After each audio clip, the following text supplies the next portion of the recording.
Voilà.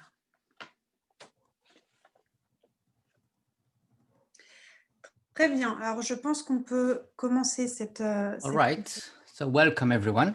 Est-ce que tout le monde est connecté? I think everybody is connected now. So before we start an introduction, I'd like to provide you with some technical information. You can enjoy this evening different languages, interpretation language, French, English, Spanish, Russian, and Greek. And so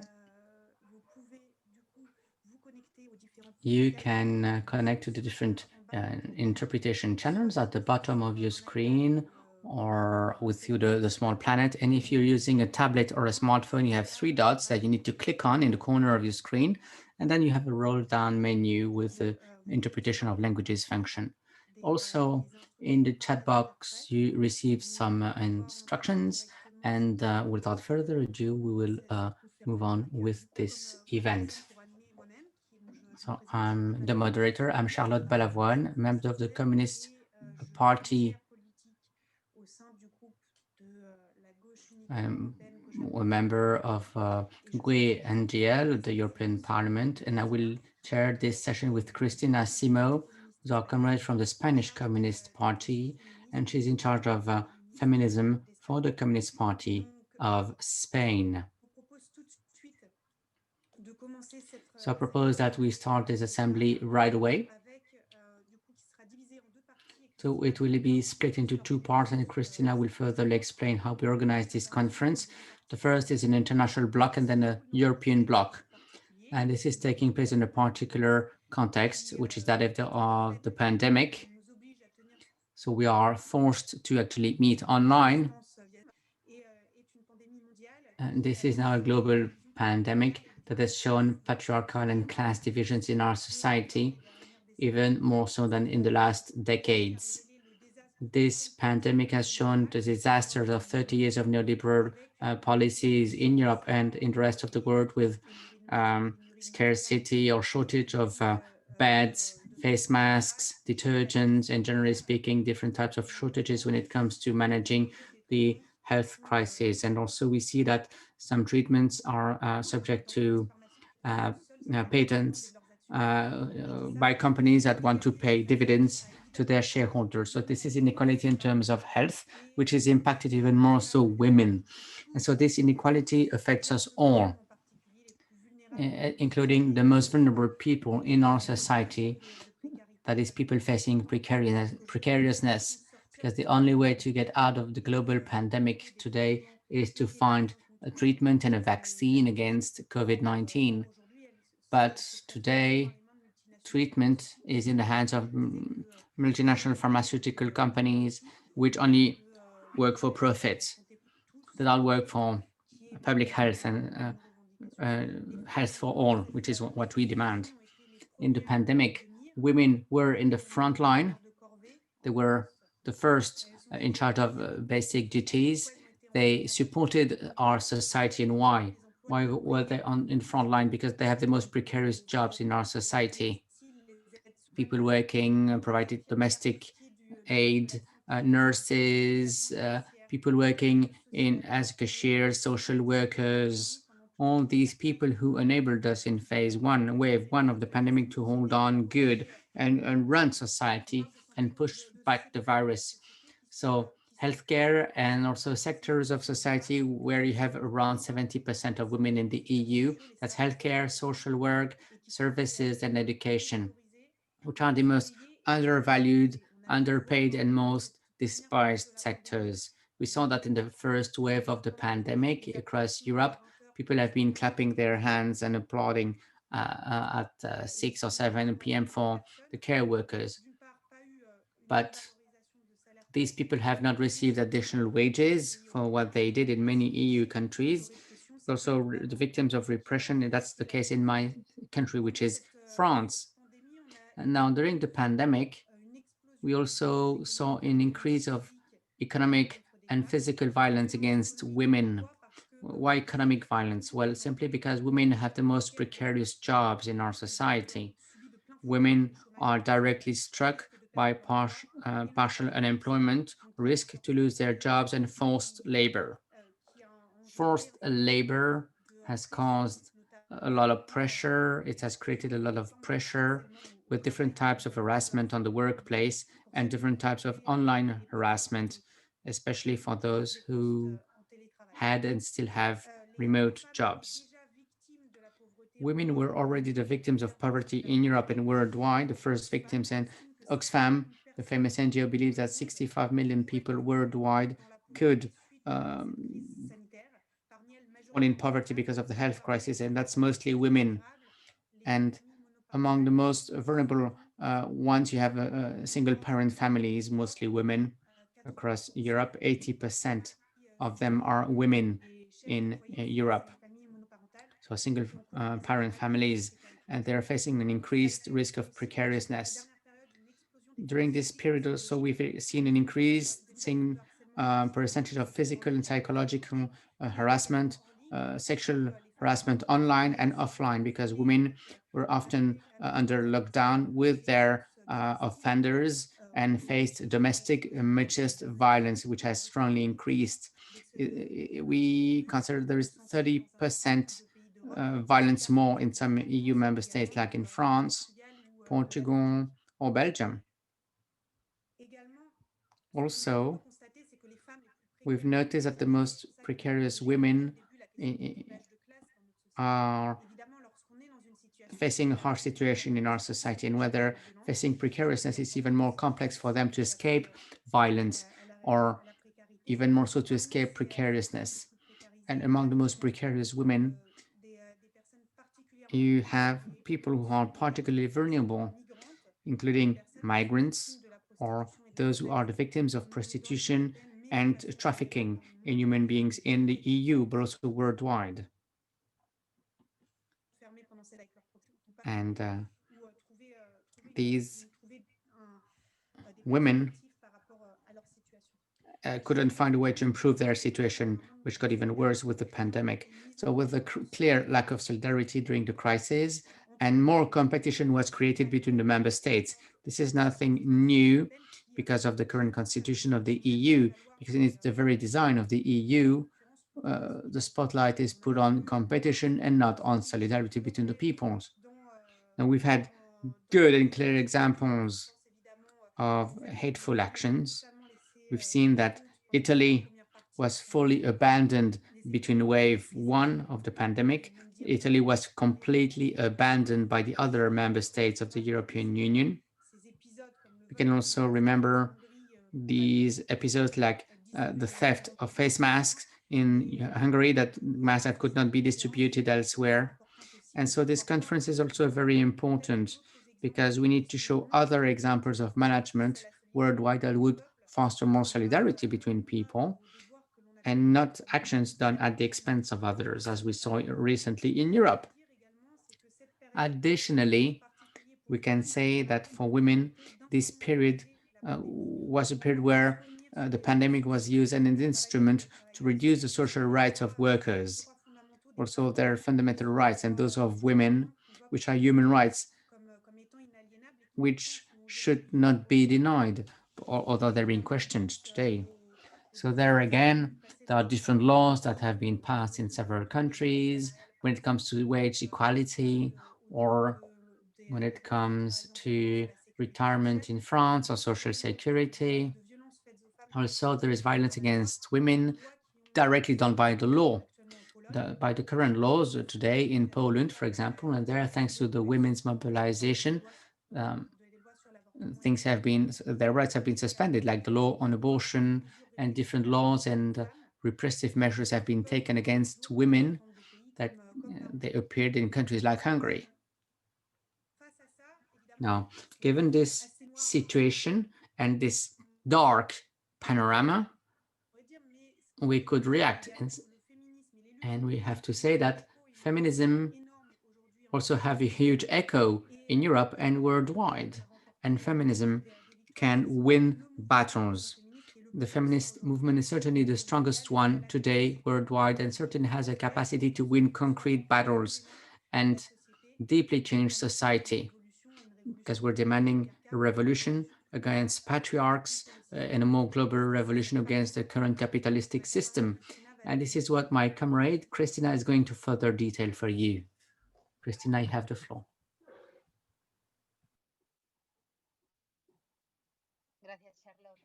Thank you so much, Charlotte.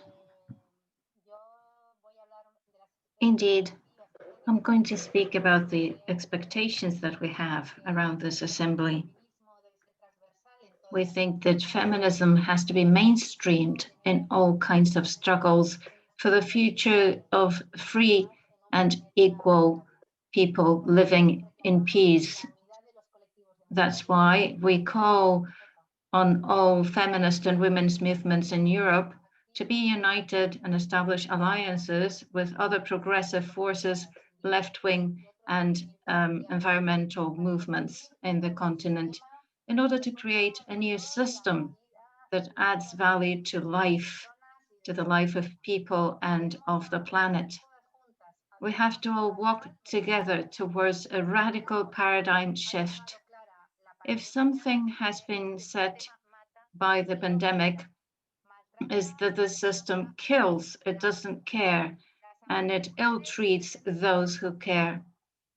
The Women's Assembly is supposed to be a common space for being together and for proposals for the future. In the Assembly, we will be listening to different voices, we will be listening to the realities of women in Europe and around the world. We're going to learn from the experiences of struggles of women in other parts of the world. We will be listening to the concerns of women. And we are going to understand that we all share the same oppressor, a neoliberal patriarchal system, and the same enemy in front of us, the far right. We know that taking a step forward as feminists implies a step backwards for the far right. We know that in Europe, a step forward of the feminist movement with all the other social movements, left, progressive, and environmental movements, means a step back for the far right and for the right in general, and the advocacy for a model that exploits women, nature, and peoples. From our assembly, we try to develop an agenda to make progress in a more equitable world in which women and men can work together and fight together against neoliberalism and patriarchy.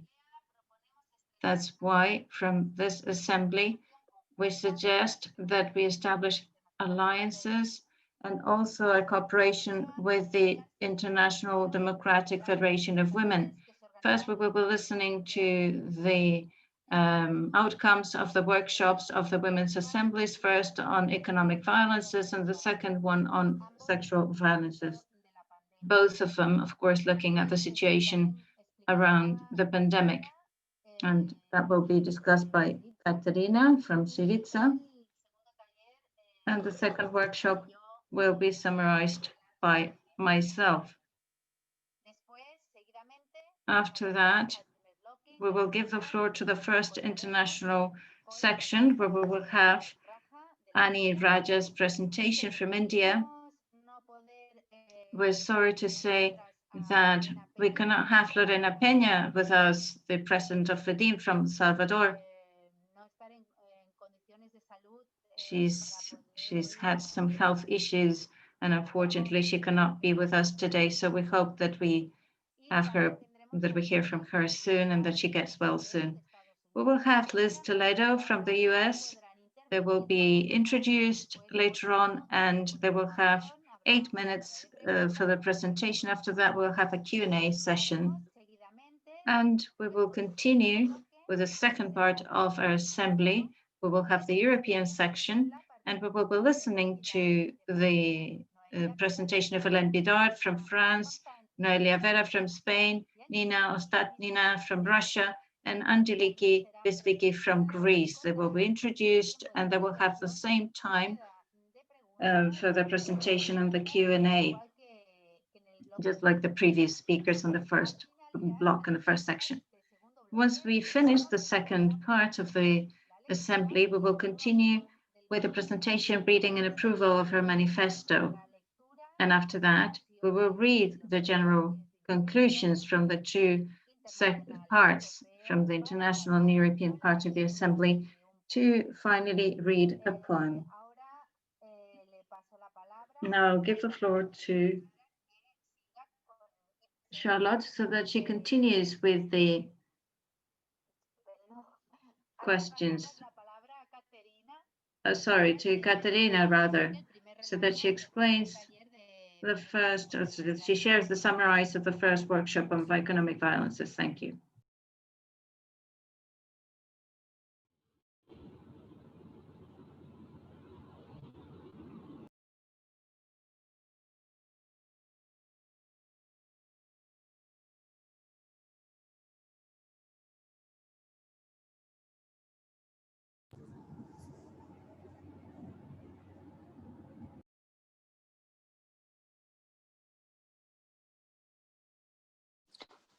Caterina, je ne sais pas si tu es avec nous, mais tu as la parole. Katerina, you have the floor.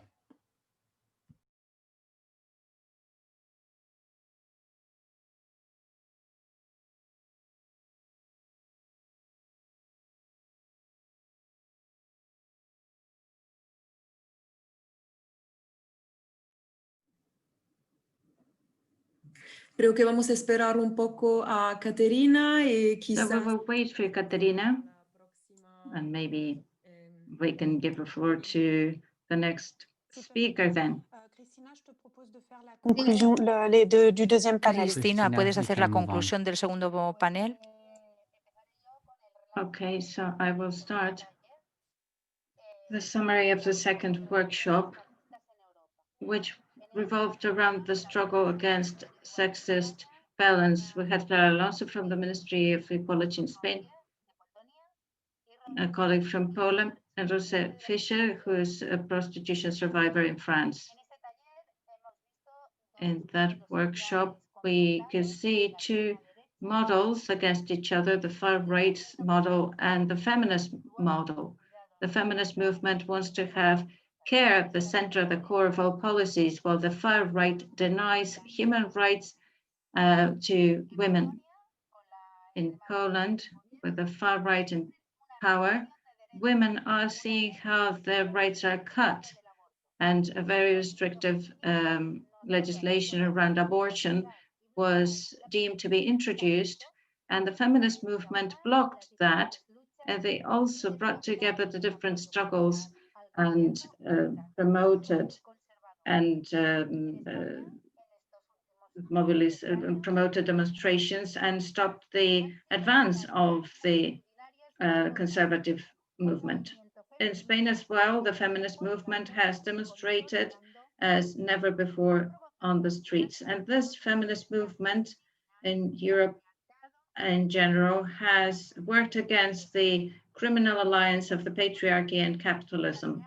In the struggle for hegemony, the right is divided, is fragmented, and we have the far right with its misogynist discourse, which leads them to power sometimes. But for example, Vox got 52 seats in Spain. It's a far right political party. But we see that at the time we're in now with the pandemic, we need to have feminism and internationalizes to struggle for women's rights and to stop this denial of rights of the women in Poland, and also to add value to the measures and actions that were fostered in Spain from a progressive coalition government, left-wing government, to fight against the crisis, to fight against the effects of the crisis on women, who are the ones most deeply affected. In Europe, we have silenced violences. We have the victims of trafficking and sexual trafficking in particular, thousands of women who are enslaved. We really need to give a voice, to give a space for victims of trafficking, of prostitution, who are there helping others to come out of the situation, and also to abolish the demand for prostitution. To conclude, feminism is key in our European struggle because it is internationalist and it's also intersectional, because feminism is capable of bringing together struggles against the far right and the neoliberal right that attack our rights and freedoms. Thank you. No sé si Caterina ya está. I'm not sure whether Caterina has joined us, so we give the floor to her now.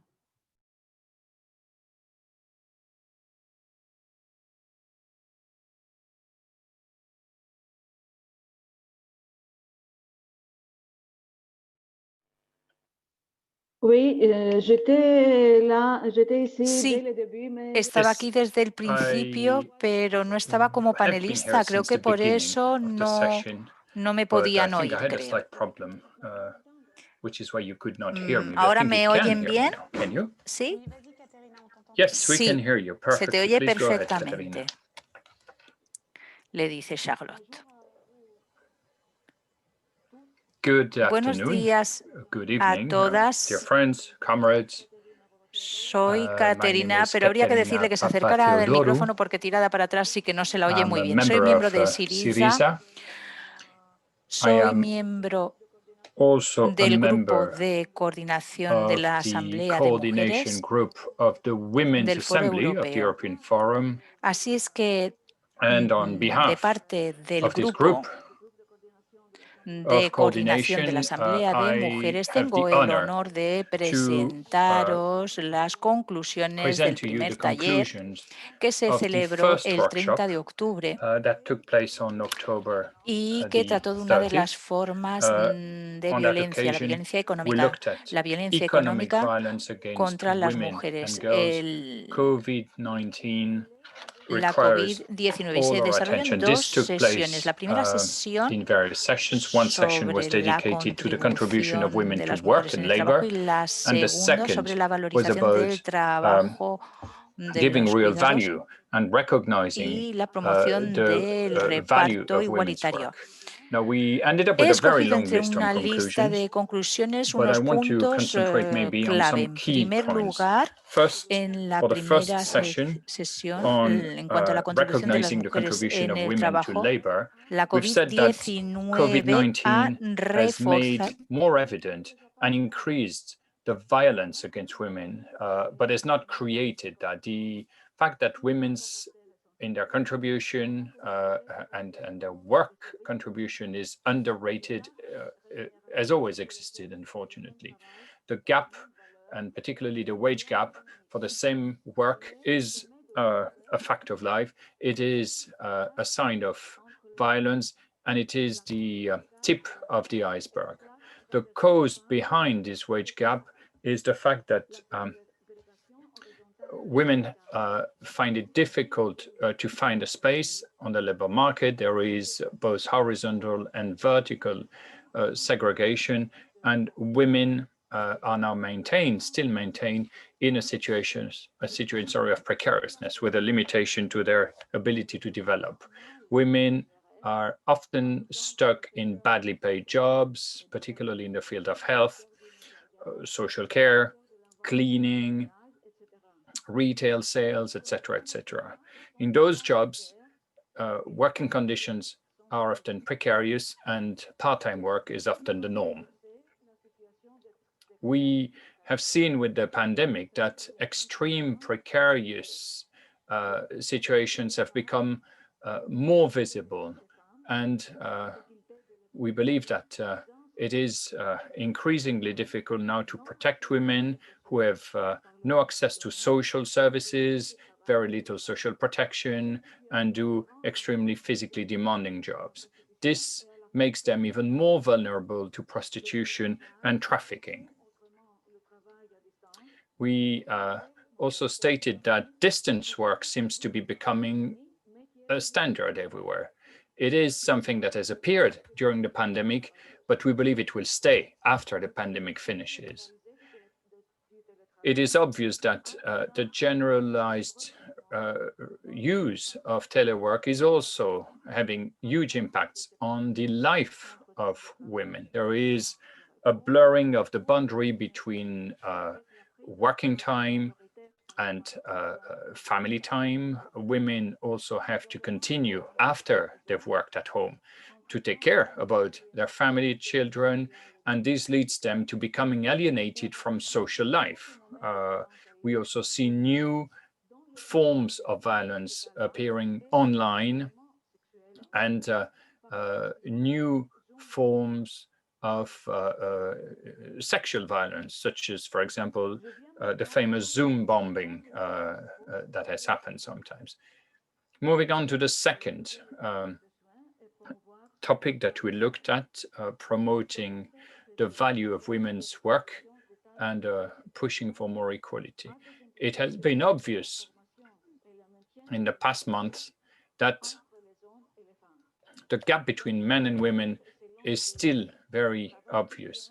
In certain countries, we've seen that because women have to take care of their family, they do not have the same ability to become financially independent as men. We see also that the gap in wages can be 30%. And we also see that the maternity leave is also sometimes used to prevent women from rejoining the labor market. We also see that the liberal approach to the economy is still a reality. Care jobs are primarily taken by women, and the pandemic has shown the risk of burnout and abuse. The value that the market and society give to care work shows little resemblance with the essential nature of this job and this activity. We propose to increase the value that we grant to these jobs, not only by increasing wages, but also by recognizing their value.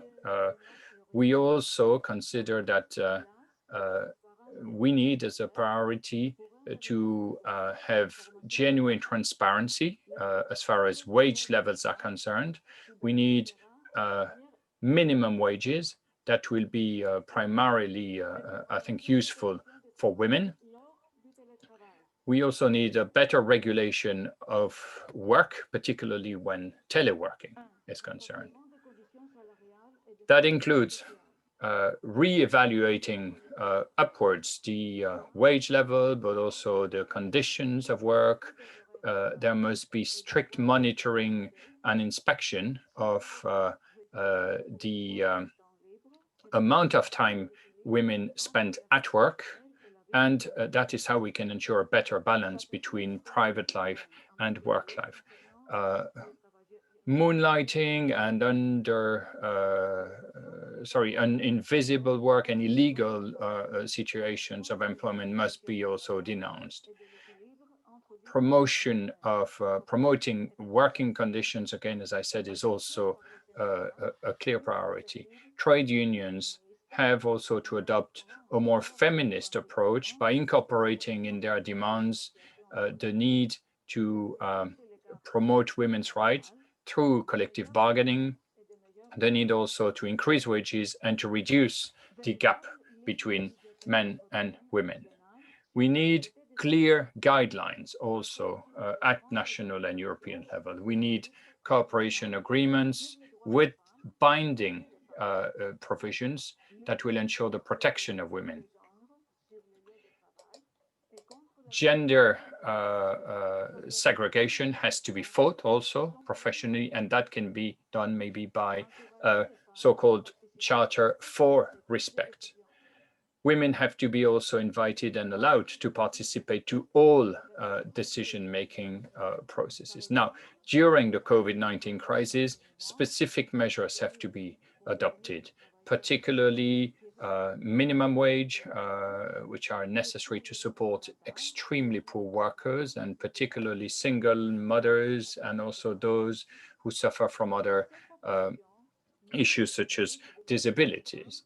We believe here that social dialogue with the participation of trade unions is also necessary to jointly get together and fight against those inequalities. In this common fight for equality, men also have an important role to play. We believe these are universal rights. Thank you very much for your attention. Merci beaucoup, Katerina. Je vous propose de passer direct. Thank you very much, Katerina, sorry. I think we can then move on to the first part of the assembly. We've got several guests with us. We'll come back later on and we'll talk again, possibly, I'm sure we will, to talk about what Katerina has just proposed. We are part of a global movement, a world-based movement. The feminist movement is present everywhere. And this is why we felt it was necessary to look at what's happening beyond Europe, in other continents. We think that fighting the macho and capitalist system is something that needs to take place globally. The question of feminism and internationalism are, of course, central to this battle. I want to, of course, invite you as guests to ask questions. So if you want to say anything, if you want to ask any question, please do so by using the chat function of the Zoom window here, or maybe use the so-called Q&R or question and answer icon at the very bottom of your screen. Any question, any comment you make will be picked up there by somebody, and we'll answer them later on. We will also be reading the manifesto later on, so the Women Assembly Manifesto. Comments made here will also be taken into account in the drafting of this Women Assembly Manifesto. I'd like to give the floor now to Ani Raja from India. We know it's quite late in India, and thank you for being here despite the late hour. Ani Raja is the Vice President of the NFIW. She's also the General Secretary of the National Federation of Indian Women. That's the NFIW. That National Federation has achieved a lot of very valuable progress on all sorts of aspects, including the right to information. I'm insisting on this because in India, major social movements have taken place in the past month. Ani Raja has been involved in that. It's the movement for the defense of democratic rights against fascism and neoliberalism. These, unfortunately, forces are increasingly present in India. Annie will, I guess, talk about this. She's one of the main organizers of this movement. So please do take the floor and tell us a little bit about the COVID-19 pandemic. We know from here that India is certainly a movement with, socially speaking, a very particular type of organization with a caste system. And we know that it's not always an easy country to live in. So you have the floor, Annie.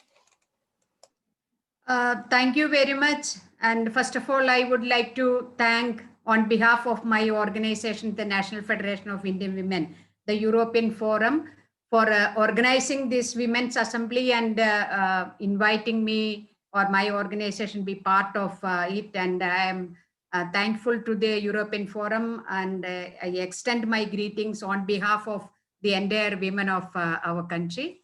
And because we have very little time, I just read out a small this thing. So if any questions are there, I would be I would be answering those questions later.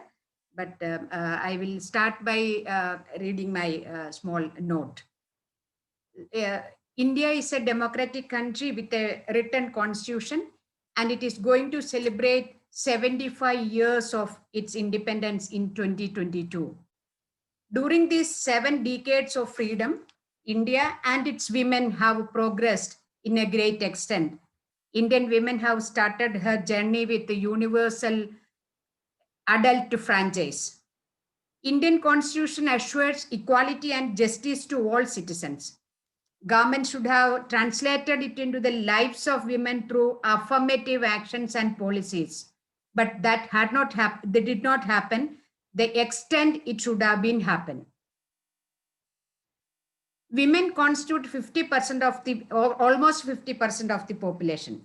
We have strong women's movements, national level movements are there, regional level movements are there, small town level organizations are there, and of different, as you suggested, there are Dalit women, or very strong Dalit women movements are there, and tribal women movements are there, and indigenous people. Tribal means indigenous people, women's movements are there, and even Muslim women's forums are there.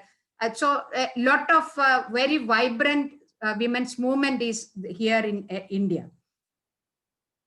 Indian Parliament has passed numerous legislations intending for the all-round empowerment of women. Still, India carries its patriarchal, feudal attitude towards women. The structured caste hierarchy of the Indian society creates all types of barriers for women from achieving her full potential. Only 14% members of Indian Parliament are women. But women from all over the country and all sections of women fought many battles for her recognition as equal citizens. Indian women have gained a lot of achievements through her struggles, campaigns, and sacrifices. It succeeded in pressurizing the state to pass numerous women-friendly laws, including equal pay, which can ensure dignity and better position in society. The present government is dismantling all these legislations. This will perpetuate and deepens women's secondary position in our society. Exclusion of poor and marginalized and unprecedented inequality are the main character of neoliberalism. It is exclusively for the corporate and the super rich. Instead of safeguarding the lives and livelihood of the people, government policies are aimed at enhancing corporate profits. Neoliberal economic policy has pushed more and more women into extreme margins. Because of that, 96% of women workforce is in the unorganized sector with no rights but exploitations. Majority of them are engaged in agricultural sector. Year after year, women's workforce participation is coming down drastically. In 2018 and 19, it was at 20%. Invisibilization of women workforce is a phenomenon in our country, a daily phenomenon in our country. Millions and millions of women are working under government schemes. These are very crucial, critical schemes for the country's development, particularly its human resource. But the women, the workers are 100% women, but they are not given the status of, or they are not recognized as workers. So there is no minimum wage, no rights as workers of the government.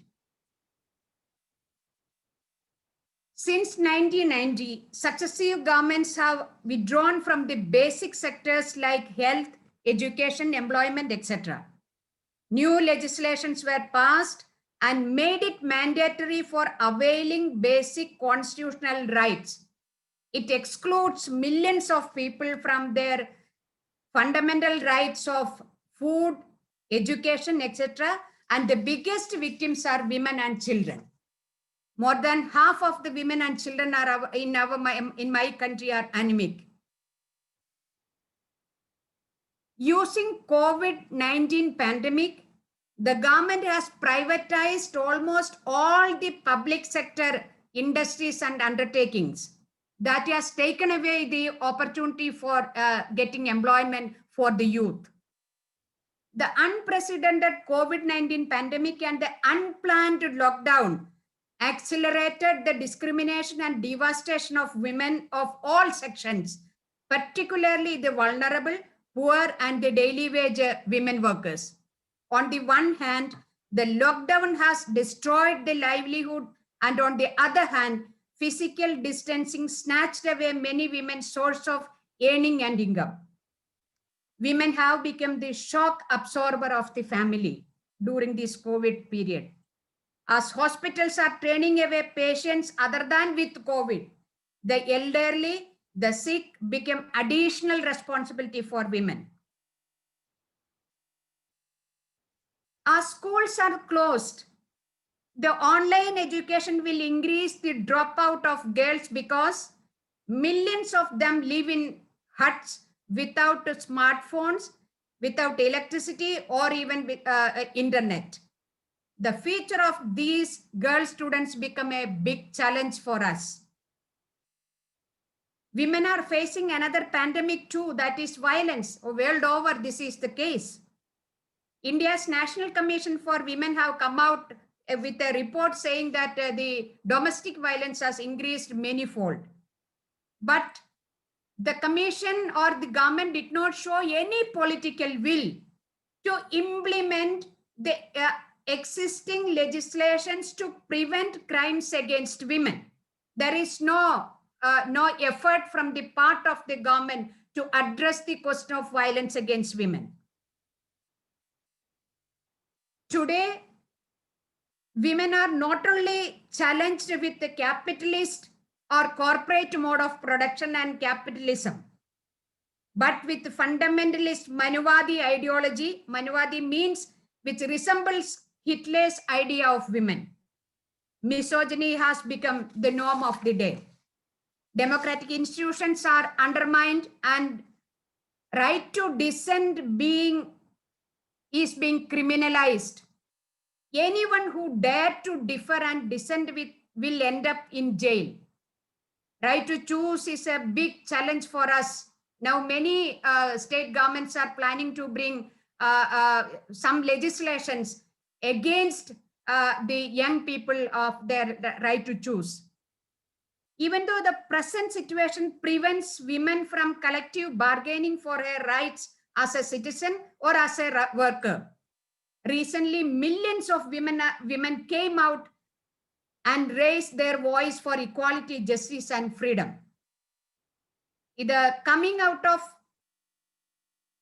together of around 650 organizations of different size, national, regional, and small local organizations, of national women organizations and autonomous women's organizations, and even LGBTQI community. We all came together on 2 occasions during the last 3 months.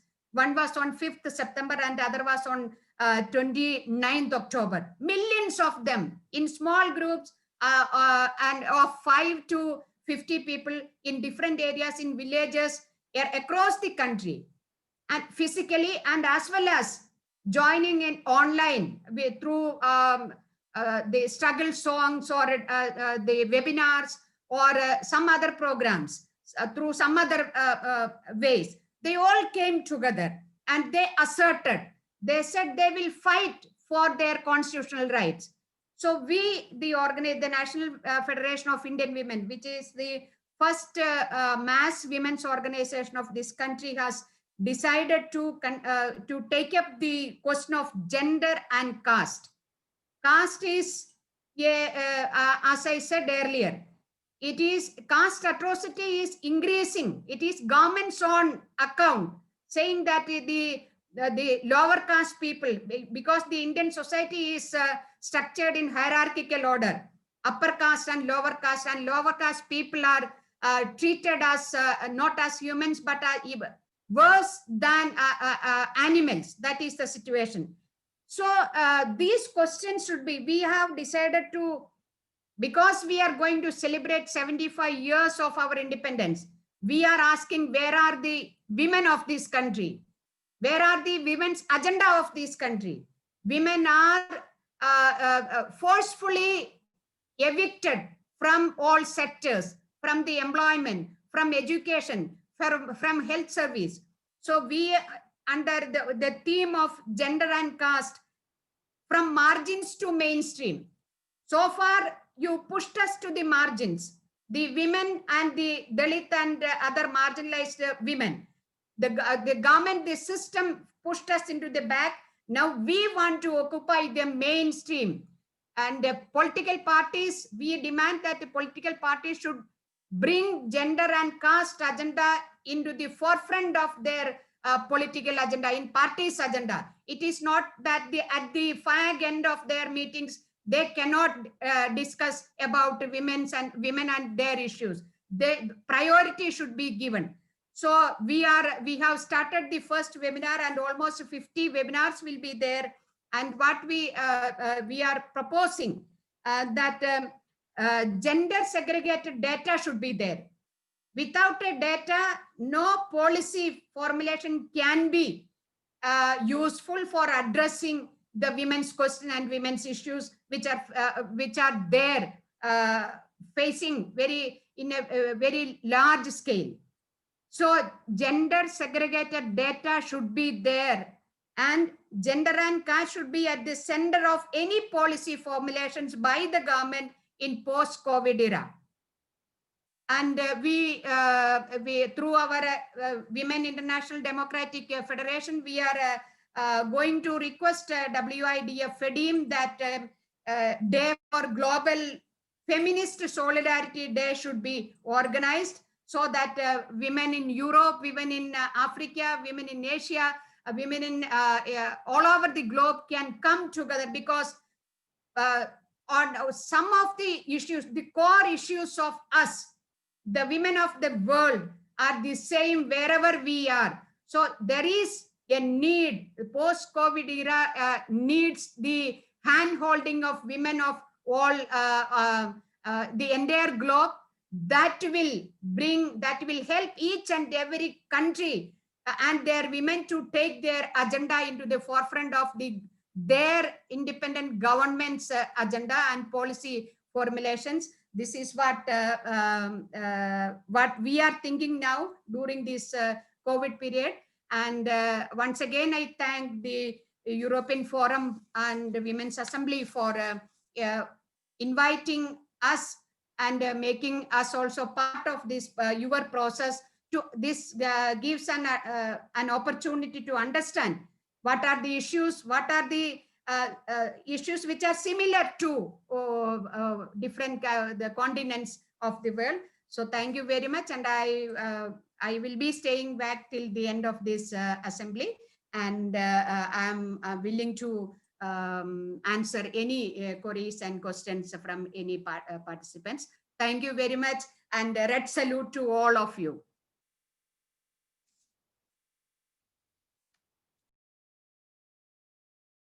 Muchas gracias, Ani.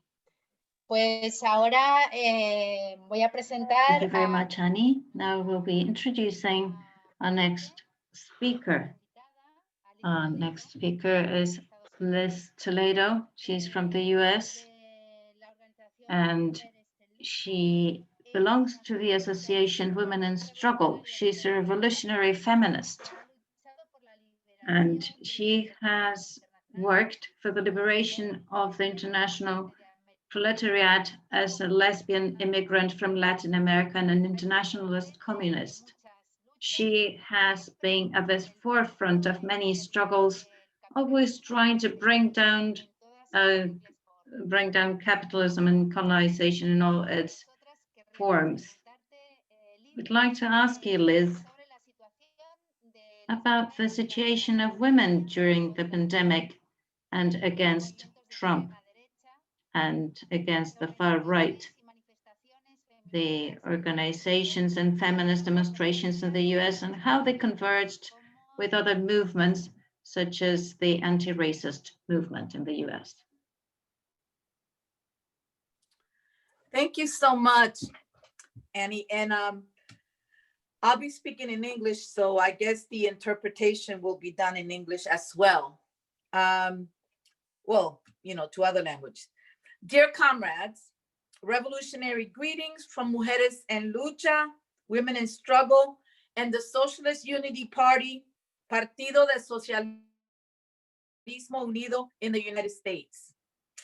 It is very difficult for me to separate the women's struggle from any other struggle, since all the struggles are intricately connected, because our oppression, whether it is racism or white supremacy, homophobia, transphobia, or sexism stem from the class struggle or the fight to end capitalism and imperialism.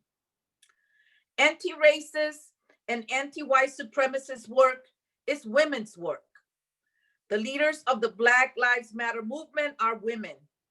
Women have been in the front lines fighting for an end to police brutality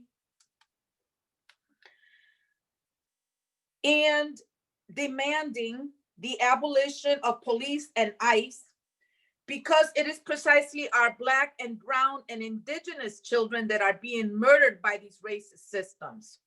It is our children who are being held in cages by ICE and separated from their mothers, even as their mothers breastfeed them.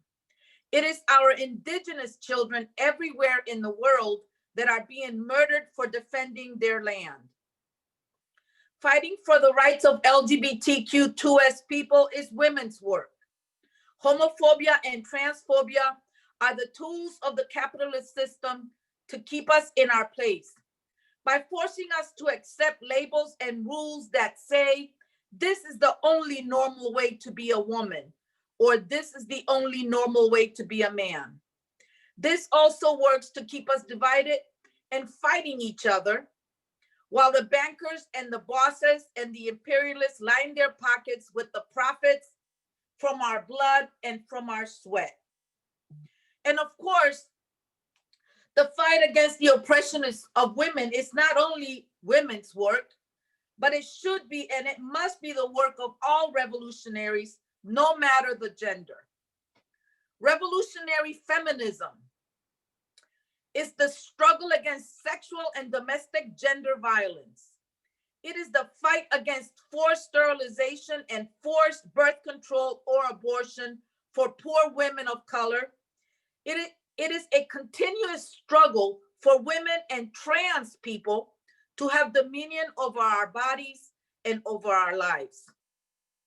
We all have been raised with many backward ideas about race, gender, and sexual identity. We all have to continue to check ourselves and each other when any of these rears its ugly head. I think one of the biggest gains in the fight for the liberation of women today is the unity in the movement.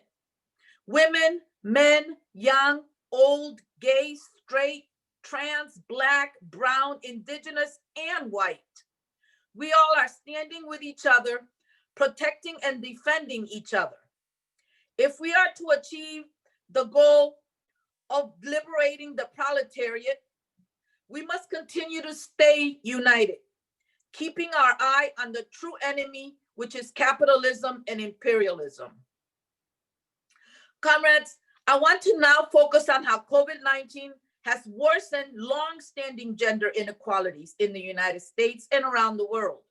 Women are more likely than men to work in service occupations, including domestic work, restaurant work, retail, tourism, and hospitality that require face-to-face interactions and have been hard hit by layoffs. For these jobs, teleworking is not an option. Women workers are largely represented in frontline jobs, which are the ones most often deemed essential and require people to work in person. In addition, women have been harder hit by the pandemic in terms of job losses, and we've been higher hit than men. The pandemic recession has hit women especially hard for three specific reasons. One, massive job losses in service industries and other occupations where we are disproportionately represented. Two, sex discrimination that makes us more likely to be laid off. And three, we tend to bear, as other compañeras have already spoke, more of the responsibility for pandemic-related challenges to family health, school closures, and other disruptions in our day-to-day lives. These pressures have resulted in many women leaving the workforce altogether. The drop here in the United States was particularly steep for Latinx women, whose participation rate fell by 5.1%, and Black women whose rate dropped by 4%. Transgender people are always in a precarious position, but the COVID-19 pandemic has made them particularly vulnerable. According to research from the University of California, Los Angeles, transgender people are at a higher risk for COVID-19 for several reasons. They are more likely to be low income, with 47.7%, almost 50% of transgender people living below 200% of the official US poverty line. They are also significantly more likely to suffer from asthma and HIV, conditions that put people at higher risk of mortality if they contract COVID-19, and they experience high barriers to receiving health care. The pandemic has also hit transgender people especially hard economically. A poll from the Human Rights Campaign shows that as of June 2020, 54% of transgender people had experienced reduced work hours, more than double the 23% of the total US workforce.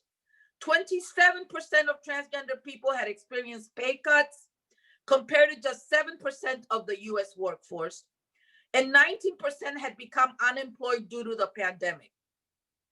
The gender poverty gap has widened over the past 50 years, as other compañeras have mentioned, but COVID has made poverty a particularly acute problem for women of color, affecting 21.4% of Black women and 18.7% of Latinas and 22.8% of Native American women, as compared to the national poverty rate of white men at 7.0%. Transgender people, in addition, experience poverty at double the rate of the general population. And transgender people of color experience even higher rates. Black, Latinx, and indigenous people infected with COVID-19 are about 4 times more likely to be hospitalized than others, according to data from the Centers for Disease Control. People of color have been hard hit by the coronavirus pandemic. The number of COVID-19 cases among Black and Latinx children and across all ages is higher than in other groups here in the United States. Black and Latinx people infected with the virus also died at disproportionately higher rates over the summer. In addition, due to poverty and healthcare disparities, communities of color, including Latinx and African American and indigenous people, are often uninsured and have higher rates of conditions like hypertension, heart disease, diabetes, obesity, which can lead to more severe reactions to COVID-19. It looks very dark, compañeras, and while workers, and specifically women and trans workers, made some gains prior to the pandemic, gender-based economic oppression and sexual and domestic gender violence has worsened. COVID-19 has set us back many years, but we must continue to push forward, demanding an end to a system that puts profits before people. A system that has allowed a pandemic to kill over 250,000 people in the United States alone. Revolutionary feminism is the fight for poor women and poor trans people of color to have a livable wage or an income.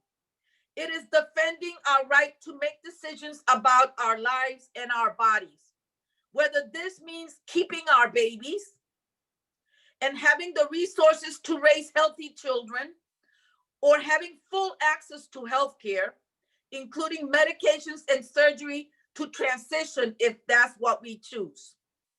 We want to choose when and if we have babies.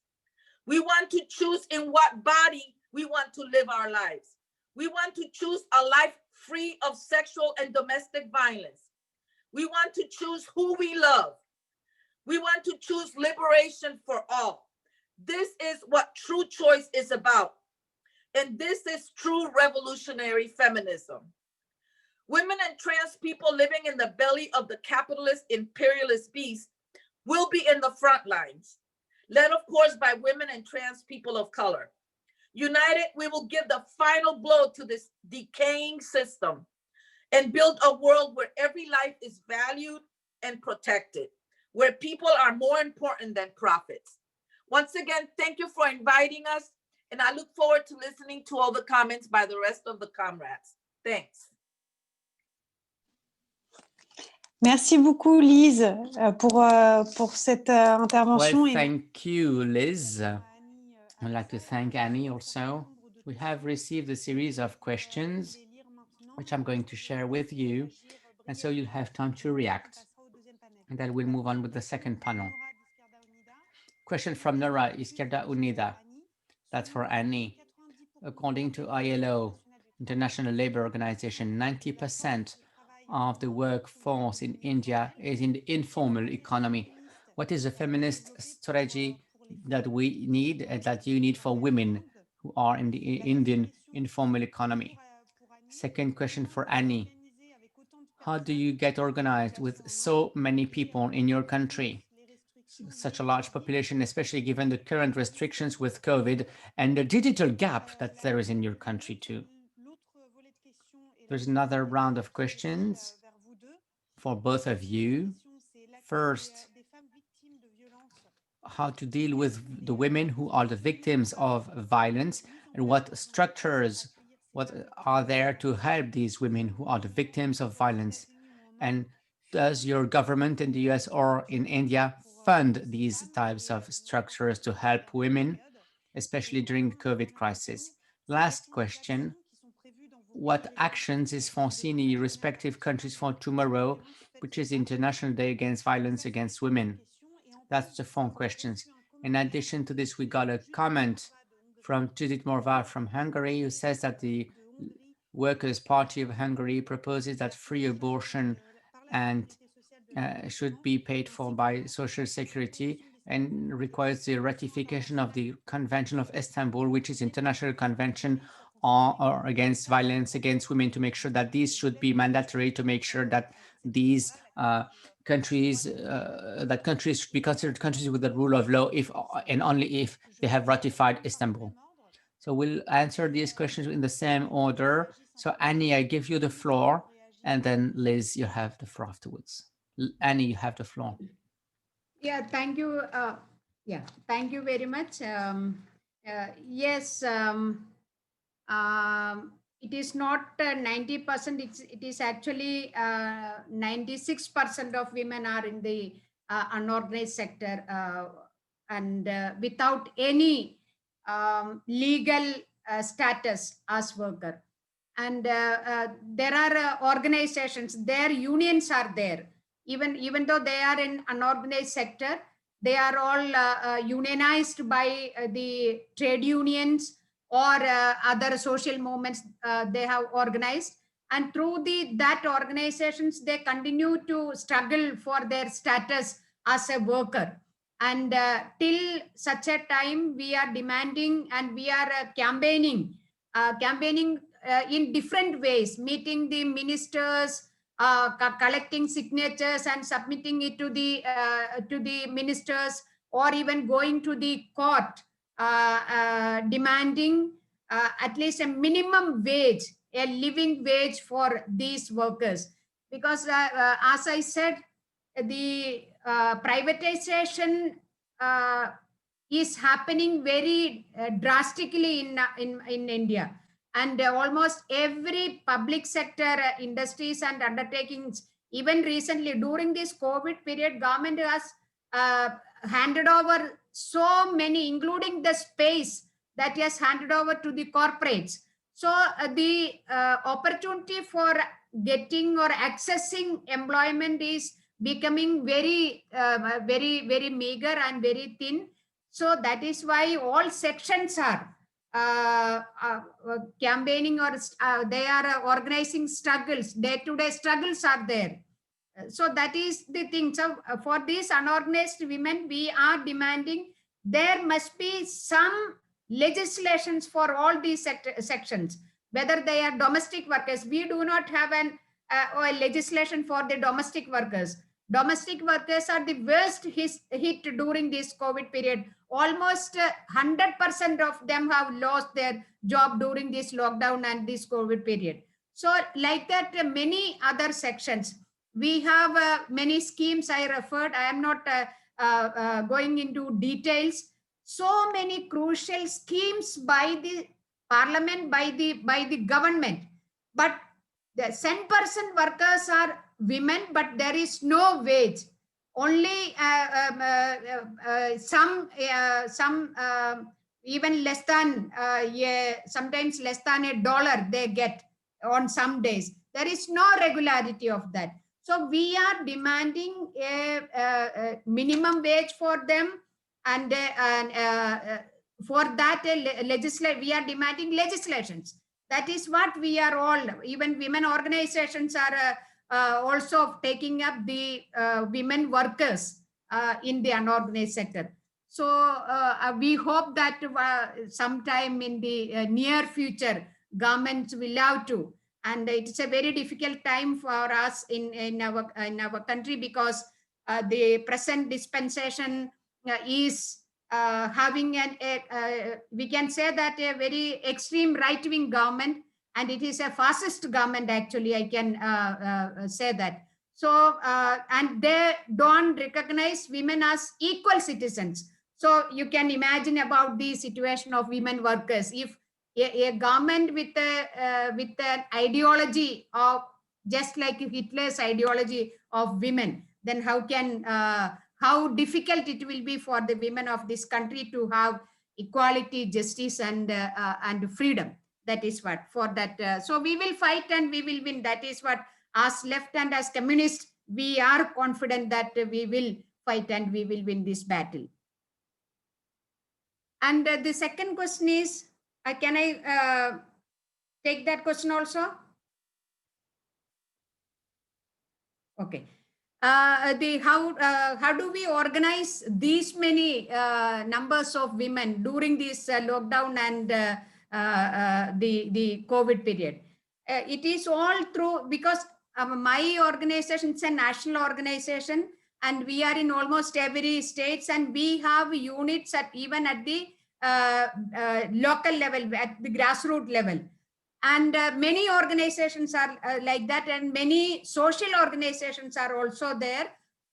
So when we all came together, 650 organizations came together, and it has become a force.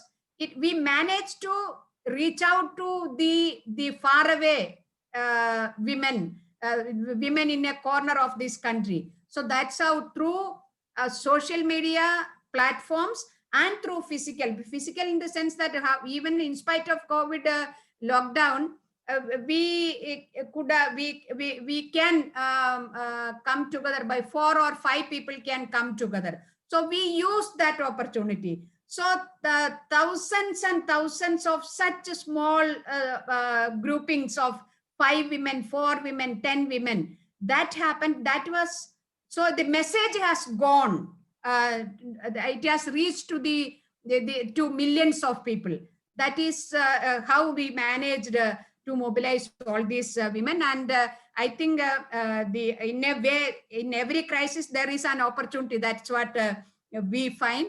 And this COVID lockdown, because of it, more women are now managed to handle the social media also. Earlier, even our own women, the village women, they were not, they can manage the WhatsApp the maximum. Now they have become experts in email, then all those things they have become experts. So through this media, and of course there are problems, no electricity, no connectivity, all these things are there. In spite of all these things, that the determination of women and the extreme poverty and extreme difficulty and extreme marginalization, and there is no other but to come together and fight for the rights. That is a situation, do or die situation. So people are coming out and joining in these campaigns. Thank you. Merci beaucoup, Annie, pour ces mots. Et je vais maintenant laisser la parole à Liz. Thank you, Annie. We'll now give the floor to Liz. Liz, you have the floor.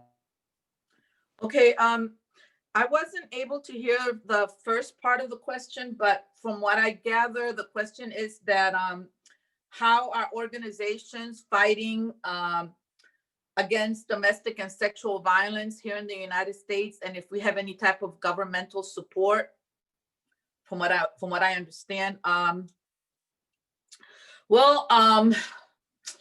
There is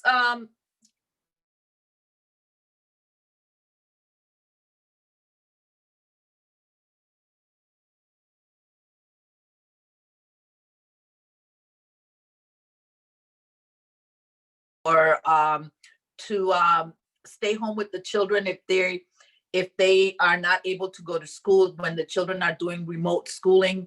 So that has created a lot of stress and otherwise isolating features for women in the United States. And so that has, made the rise in domestic and sexual violence even worse. There is a lot of organizations that are like governmentally funded to provide services to women who are battered or to women who are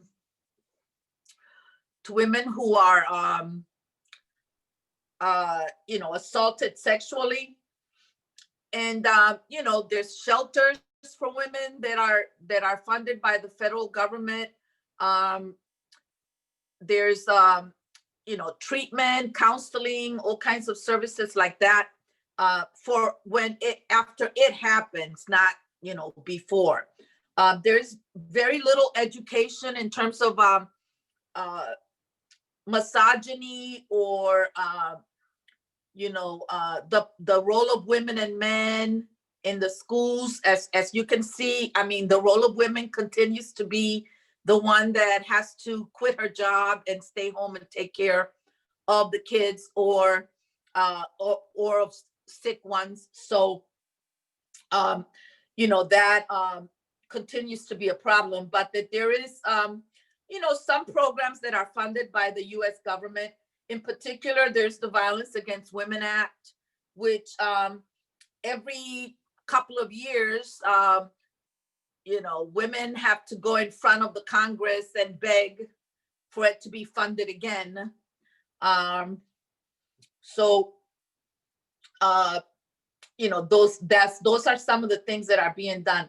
Now, one of the things that I do want to talk about that it's very rarely talked about, unless revolutionary feminists bring it up, is the fact that laws that have been put in place to fight against, in particular, domestic violence, have been weaponized against men of color here in the United States. While the number of, in the general population of men who batter in the United States is highest for white men, the number of men arrested, and particularly in my county, are men of color. Oftentimes, the men of color are the ones that are being arrested, charged, prosecuted, and sent to programs to provide, family violence intervention programming and things like that.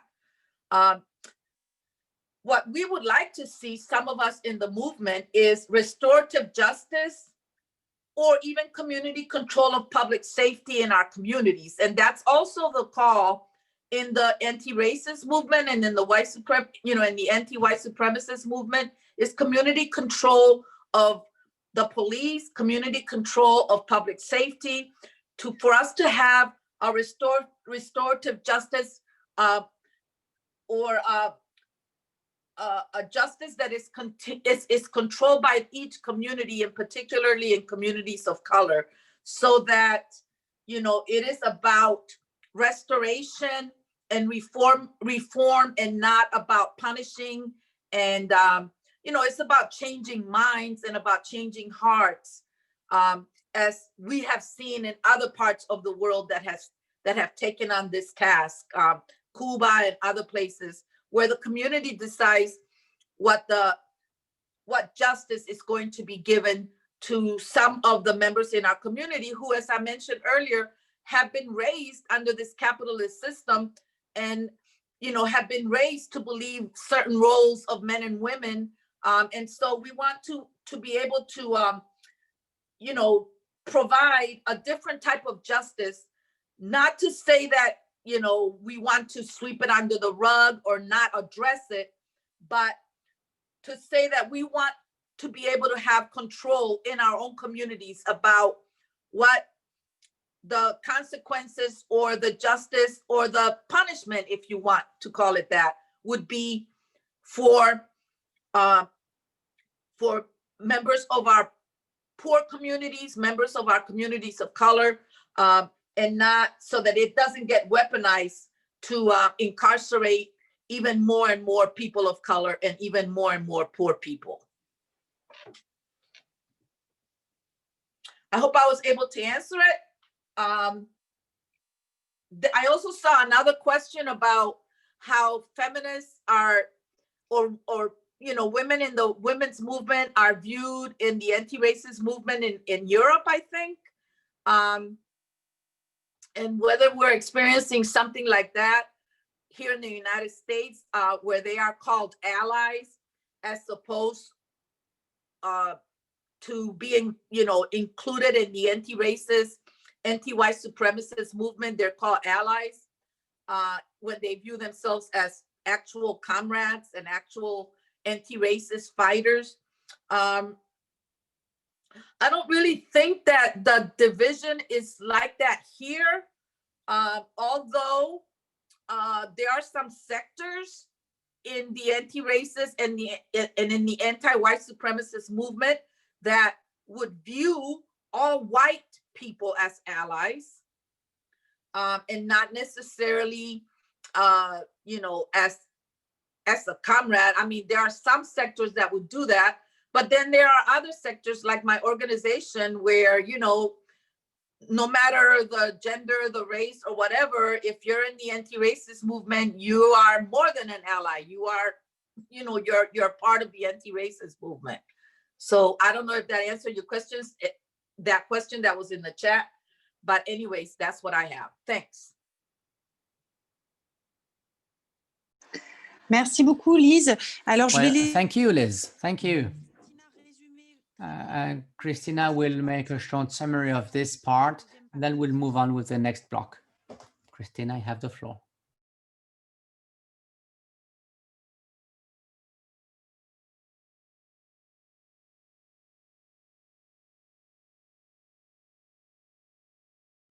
Sí, disculpen que no. Yes, no my apologies, sorry. Bueno, en ambos, So both speakers have clarified who are the ones who sustain life. They have made it very clear, they have expressed who are the ones who are carers, who are engaged in domestic work, and who sustain life in a nutshell. And this is something that both speakers have emphasized. And this was something obvious during the pandemic. Women have had to take on these essential jobs, and mainly in the public services and in any service that was there to care for people. So women have been responsible for work at the home as well, looking after families or children, the elderly. And I think that one of the most evident things that we've seen in both presentations, in Annie's presentation and also in Liz's presentation, is that women have been the one who have been at the forefront in the pandemic.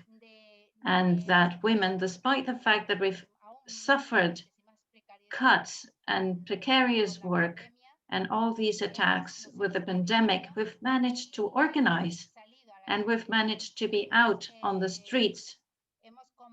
We've managed to struggle and we've managed to fight back in the face of this new aggression that we've had as women in this situation in the health crisis. we have also seen how feminism is intersectional. Feminism means that not all women suffer inequality in the same way.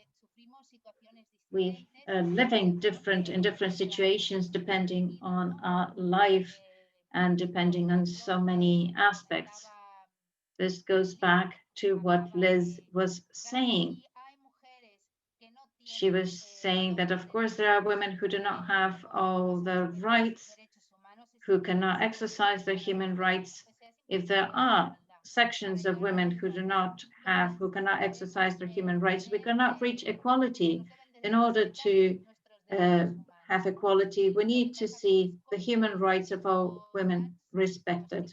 And this is what happens to trans women, as Liz was saying, or other groups where we see that their human rights are not respected, which is what happens to women all over the world. And we've seen the different situation across different groups of women. So what is clear to us is that we really need to be united. We need to show solidarity. We need to be together as women. And we also have to have this international outlook in order to face and stand the aggressions of governments such as the Trump administration or the Indian Modi government, who go against the rights of women and who really want these rights to go back. They want us rightless. They want us silenced.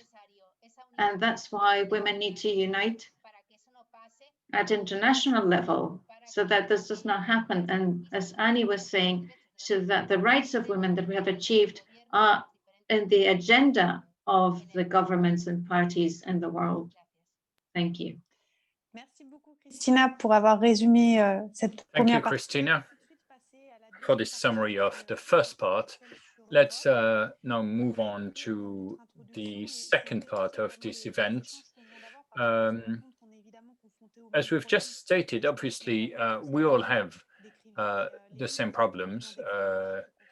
When Annie talks about the extreme right, or when we talk about violence outside of Europe, well, we have the same issue here in Europe, or we have had the same problems. The austerity policies have had an impact on all workers, but particularly on women and female workers. And I think many of our governments have also been using the COVID-19 pandemic as a pretext, as an excuse to take away some rights from people and women. Now, moving on, we have, and I'd like to thank them all in advance, we have with us Hélène Bidard. We also have Noelia Vera, who is State Secretary in the Ministry of Equality. We're losing Charlotte in, unfortunately, the sound is disappearing. We've also got other speakers.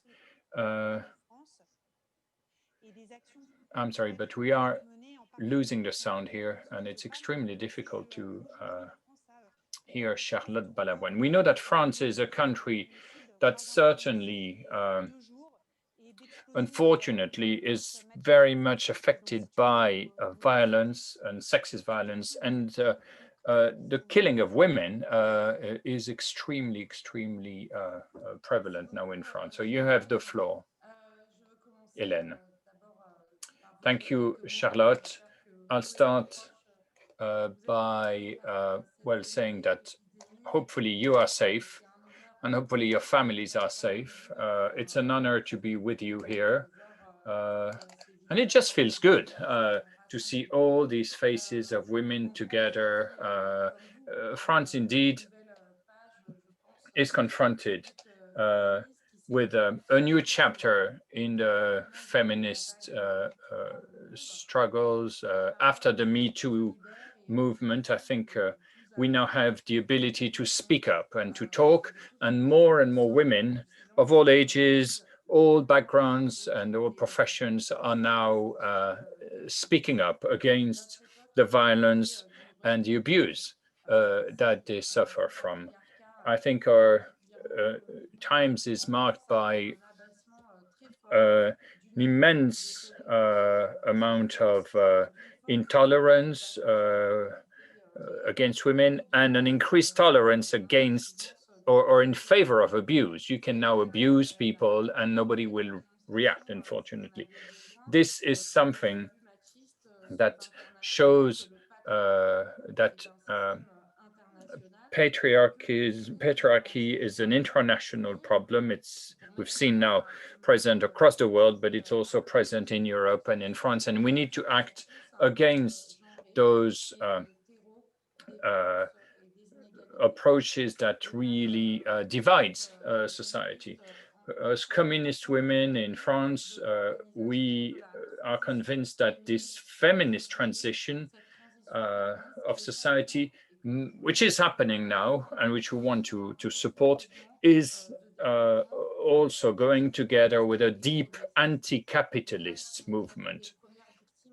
Women are the first victims of violence, and I'm talking here both about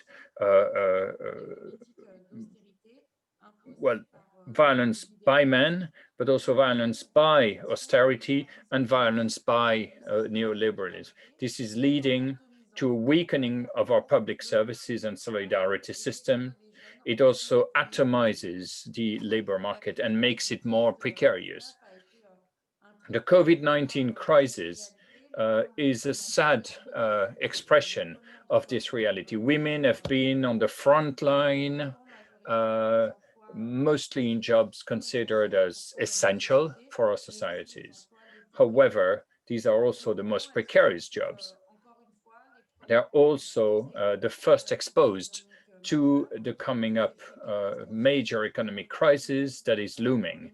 And we see also many negative effects happening and affecting women's autonomy and their standard of living.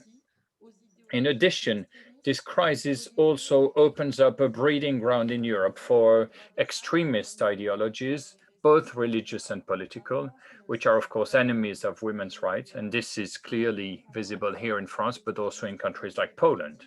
This demonstrates, again, that extremism is the enemy of feminist struggles and that we must be more vigilant than ever. More than ever, we also have to carry the idea of an intersectional feminist alternative, which cannot be dissociated, as said by the American comrade, which cannot be dissociated from the fight against racism, from the fight against extreme right, against religious extremists, and all forms of reactionary and backwards ideas. Of course, we still have a long way to go to achieve real equality. And nothing that we have obtained can be considered as granted forever. Every woman has to continue being an eternal fighter because the inequalities and the violence that is resulting from the different systems of oppression are still very much a reality and is hindering their full emancipation. What I want to talk about now maybe is combating and how to combat the increase in sexist and sexual violence against women. In France and particularly in Paris, we have been very much affected by the killing of women.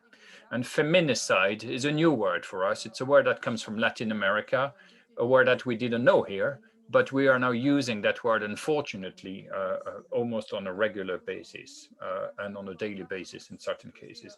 Women are still very much overexposed to the violence that results from the patriarchal system.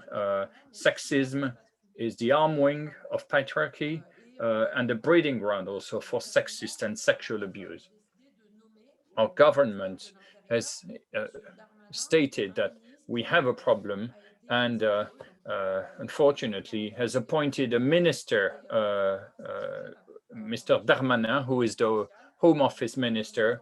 But this Mr. Darmanin is known for having exchanged sexual favors in exchange of for social housing. Is still allowed to finish his mandate as mayor. France is supposedly the 6th largest economic in the world, but one woman dies every 2 days at the hands of her spouse or former spouse. 149 women have died in 2019, 25 more than in 2018. And there's a big difference also between the figures counted by the government and by feminist organizations, by the way. As I said, 149 women died of feminicide in 2019, but another 50 children, were killed in the same way. On the 21st of November, we counted the 87th victim of feminicide for this year, 2020. This is, of course, extremely alarming, but this is only the tip of the iceberg. And we have, on top of the feminicides, many other forms, of violence against women. Lockdown measures have, of course, aggravated this violence. In the 2 months of total lockdown in France, there was an increase in 30%, by 30% of the number of cases reported by the police. But at the same time, 30% less interventions were carried out by the police. So the number of cases increased, but many women basically said nothing and were too afraid or completely in the impossibility physically to go to the police and denounce the aggressions that they are the victims of. We have tried to do a lot against this situation in Paris. We have tried to explain to women that even in a lockdown situation, you still have the right to go out to the police. You're supposed to stay at home, yes, but you have the right to go to the police. You have the right to leave home if you are feeling in danger. And many women have, in certain cases, had to leave their home. And these women had the courage, sometimes an exemplary courage was shown by some of them when they left their husbands and their place of living. And I've met some of them yesterday, and I can tell you it's an extremely emotional situation for me. We also shared information, posters were made. We also organized a system which allows women to call for help, and they can be geolocated in less than 5 minutes, and they can then hide until the police is available to help them. We've also, of course, had to support children, because obviously children are always either direct victims or co-victims of violence against their mothers. And again, we keep saying this, it's a bit obvious, but you know, a bad husband cannot be a good father. And if you hit your wife, you're going to hit your kids. We try to go to court, and we try to explain to judges systematically that, you know, this is a fact. Now, we've also carried out quite a lot of prevention work with young people. We think that it's important to explain. This is a tool that we've produced.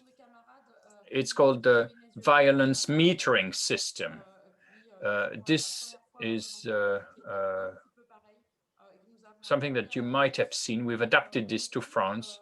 And if you turn this around, you see the gradation or I would say, the green area of what is acceptable in a relationship, and then what is absolutely not acceptable in the red zone. And then between those two green and red areas, you've got the orange section, which is what needs to be discussed, like checking somebody's emails or reading somebody's text messages or going through the pockets of your partner. That is not acceptable, and it's already violence. So we've been using this with young people to explain that some things are not acceptable. And we've noticed when we talk to young people, we've seen that many people, including adults, including elected officials, and including mayors, were absolutely not aware of that. And some of them were in a relationship that clearly was based on their spouse controlling them and controlling their life. So I think it's important to reaffirm the fact that if you're in a relationship, you have to be in a relationship that is based on respect and on equality between the partners. We have to educate people. We have to really push forward tools like this. I also want to say that we have also worked a lot on the fact that many women and minors of age are victims of trafficking, and sexual trafficking in particular. We are fighting pornography here in Paris. There is child pornography, there is trash pornography, which unfortunately is out there, and children have access to that.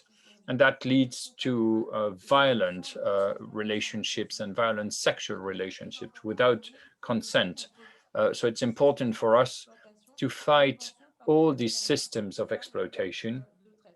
And we're particularly here facing a huge problem with women, migrant women in particular, who are victims of trafficking, victims of sexual abuse. Some of them have actually left their country of origin because of such violence. They've been the victims also of violence during their migration process. And once they arrive here in France, they are extremely vulnerable. I think that it's absolutely essential to again state that we are supposed to respect the human rights of these women, and they are extremely vulnerable. And if you are undocumented as a migrant, you are very easy to take advantage of. And we know that a lot of people are using these situations to their advantage. Refugees and migrants should be the first to be protected and are often the first to become victims of abuse, and in a case of women forced into prostitution. We have here in France a law that abolishes prostitution. So we consider that anyone who is in prostitution situation is a victim, needs to be supported, helped, protected. Anybody who is organizing prostitution and abusing women should be considered as a criminal. We will organize very soon the Olympic Games and the Paralympic Games here. So we need to establish, and we will do that, a protection system and some sort of framework, because we don't want the Olympic Games to become a catastrophe and a disaster in terms of prostitution here. Sexist and sexual violence, of course, is very much a reminder of what the patriarchal system is about. It is a system that is designed to organize the domination of women by men. And I want, before I conclude, also insist on another dimension, which is discrimination against women in terms of the work that they do, the choices that they can make in terms of career, the double job that all women have, meaning their official job and then the family work that they do and the care work that they do. All of that is extremely visible today, and it's become even worse during the current COVID-19 crisis. We now have cases of family burnouts, which have consequences on the psychological health of women. And this is not something that is going to disappear anytime soon. Today, women in Paris are extremely affected by precariousness. We have a lot of women who are struggling to live. We have food banks that are supporting a lot of women, much more than was the case in the past, including young women and young people in general. And poverty is an issue. We are trying also to establish dedicated systems to specifically support women. If women who are already vulnerable find themselves in a mixed situation, they will be taken advantage of. And so we need dedicated, non-mixed support systems for women. And then I'll finish with a few more words, more globally maybe, on, it's still about violence, but I have a few statistics on rape and sexist violence. In 60% of the cases, rapes are against women and minors of age. Between 7 and 10% of the French women have been the victim of some sort of family sex abuse. We know that incest is a problem for, if you take a normal classroom, 3 kids.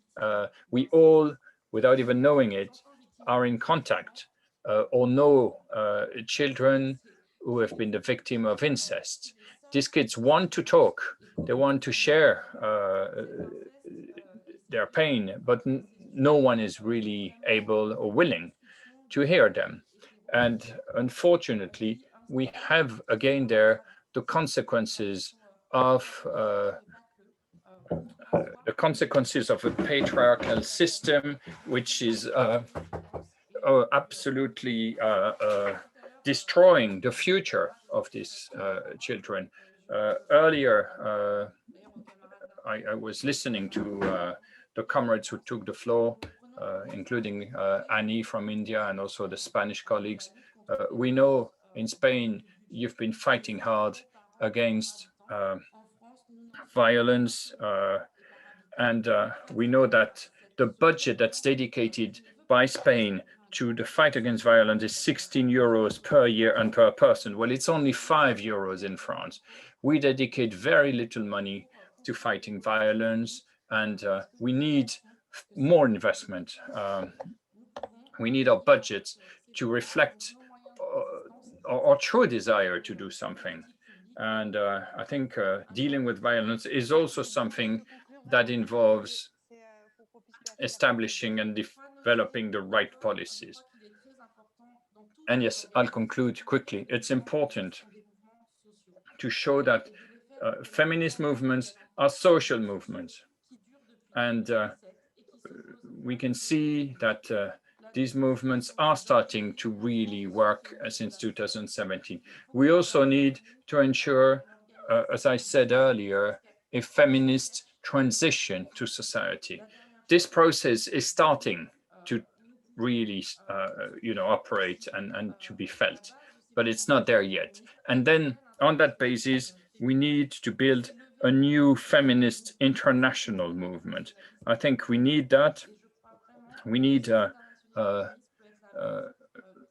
real movement that will, across the world, also help us to change things everywhere. And I have finished, sorry. Gracias. Bueno, yo tengo la satisfacción de presentar a Thank Noelia. you. It's a great pleasure for me now to introduce Noelia Yaveras. She is the State Secretariat of the Ministry of Equality in Spain, the State Secretary. Before that, she was a journalist. She used to work for news agencies, and during that time, she published many features on women and human rights. She was also an MP in 2015, representing Podemos from the Cádiz constituency. And right now, she is the State Secretary in the Ministry of Equality, since we have this government of Unidas Podemos and the Socialist Party in Spain. I'd like to ask Noelia about the situation of women in Spain, and also in the context of COVID-19, and what kind of interventions the government has undertaken, especially thinking about the fact that we have a left-wing government, a progressive government. And I'd like to ask her also about telework. This is not just a concern of women in Spain, but it's also a concern of women the world over, as we heard before. And in Spain, we've seen that there's a new law, and I think that that's an important aspect that we would like you to discuss. And we would like to know how this affects work and the lives of women. Thank you so much, Cristina. Dear colleague, first of all, I have to warn you that my connection is quite weak, so I hope that I can make it till the end of the meeting. Otherwise, I'll try to find a solution, but please bear with me. My connection is not very good. It's a great pleasure to share this assembly with you all and have these minutes to share our struggles and our reflections as feminists in Europe. And of course, we're all with the backdrop of the crisis and the threat of the far right. I think that in Europe, maybe we've always been in a crisis, and we've always had insiders inside Europe this threat. At least this is the case of Spain, and that's why I wanted to share some reflections with you before I go into the details of the COVID impact on women and the measures that we've introduced, because I think that we're at a time in which this confrontation between feminism and the far right is very strong. And I think that this is a threat that we need to face to continue working. You know that since January this year, and this was introduced before, we have a ministry for the equality once again with our coalition government. And the first thing we need to highlight is that this ministry doesn't come out of the blue. For 10 years, we didn't have it. We had it before. So the fact that this is back is because of the strength of the feminist movement, especially since March 8th in 2018, there was a turning point with the first feminist strike, the first time women decided to stop. And that went overboard, and it moved beyond the traditional frameworks of the left, and it showed us how we needed to fight, not just against gender violence, which is of course part of it, as the French colleague was saying, and we need to continue in that line, but we for the first time spoke about something that we had not heard before, which was that we're gonna have equality until we speak about wealth distribution, redistribution of wealth and time, and inequality in general, as you were all discussing before. As I was saying, Spain had a Ministry for the Equality 10 years ago. And at that point in time, and of course the times were different back then, and now things are a little bit more aggressive. But back then, we faced what we're facing today. It was the same reactionary cycle we're experiencing right now in our societies and in our bodies. Right now, this is even going beyond what we could imagine back then, because we're now discussing the pact of COVID-19, And COVID-19 is also a threat in terms of a world crisis. And this is something that the far right uses and to attack feminists, and also using fake news and social media. And in our country, we have a specific history. In Spain, we must never forget when we speak about the far right and feminism, we must not forget that transition to democracy was produced using the basic elements of the Francoist dictatorship. This means that women were still considered as second-class citizens, and all the impact that the 40 years of the Franco's dictatorship had on women. As I was saying, 10 years ago, we had a Ministry for the Equality. Back then, it was Viviana Aida, the minister, and today it's Irene Montero. But we see that the same reaction is the same. There's a reaction to any step forward in the rights of women. Anything that has to do with violence against women is something that the right wants to take it back to the home and call it once again domestic violence, as if this was not a top public priority.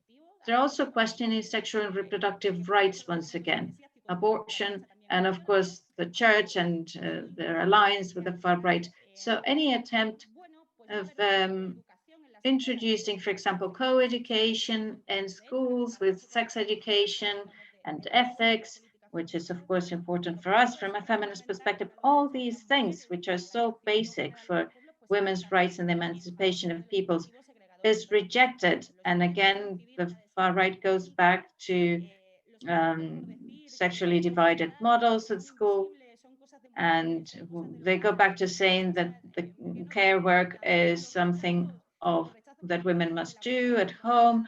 And we see that whenever we take a step forward, we also see the employers reacting against this when we speak about wealth redistribution. And mainly when we're in a crisis, people are questioning that we spend money in equality. The deputy mayor of Madrid was challenging us in this regard. We are making a clear statement in terms of our investment in equality. Also in productive terms, the countries that invest in equality do better from an economic perspective. But of course, every time we do something, the right-wing parties attack us. All these conflicts do underline the crisis that we have in Spain, the different crises that we have in Spain, the crisis of the monarchy, of the old regime. All these elements seem to be dormant as long as feminisms are not pushing or not present.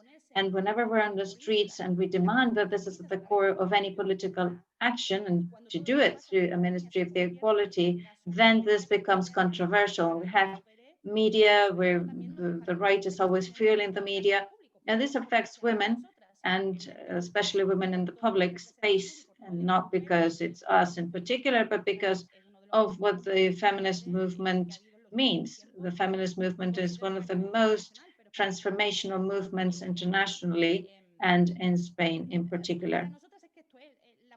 For us as women, this is a possibility for a future.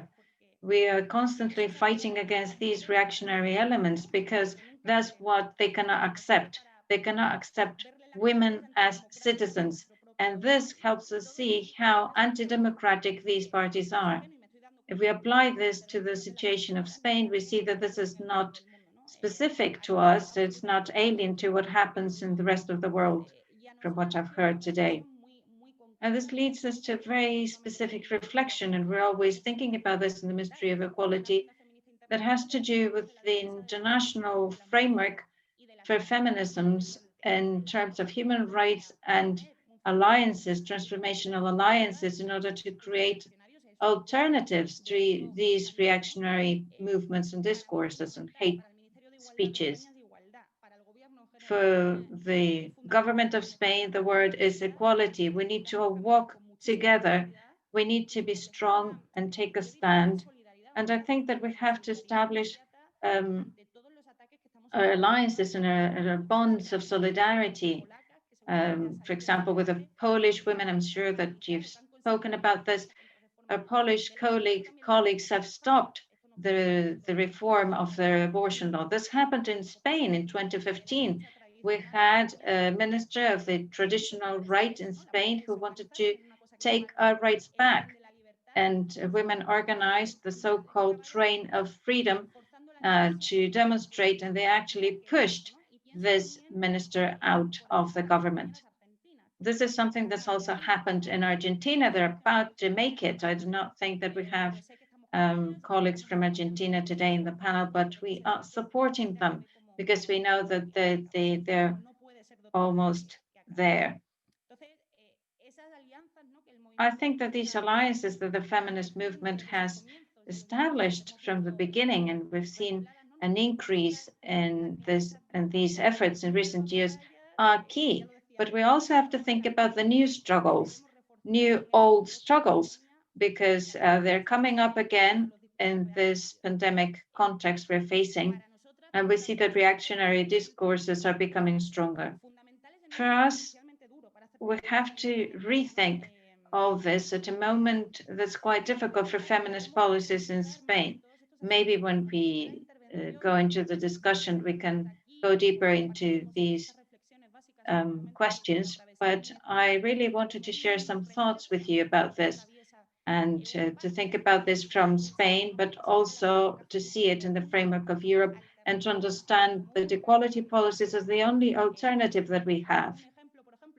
I'll give you an example that we're trying to also bring to Europe, and that I think that we can share, all of us, and it is the European Istanbul Convention and how we need to ratify it. We need to see it as a pact for the rights of women with common strategies. And I say this because I know that there are countries actively working against this convention, and we also need a EU pact for care.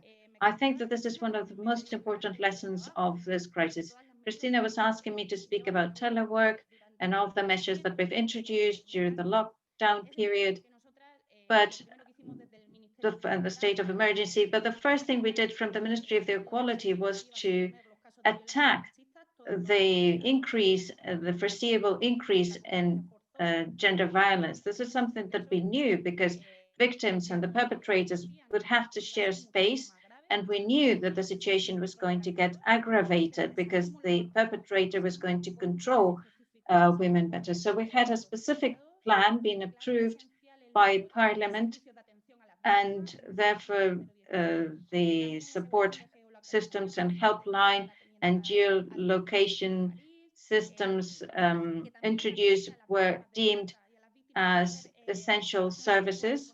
We also included measures for victims of human trafficking. And of course, we were trying to, of course, have a look at these things in detail.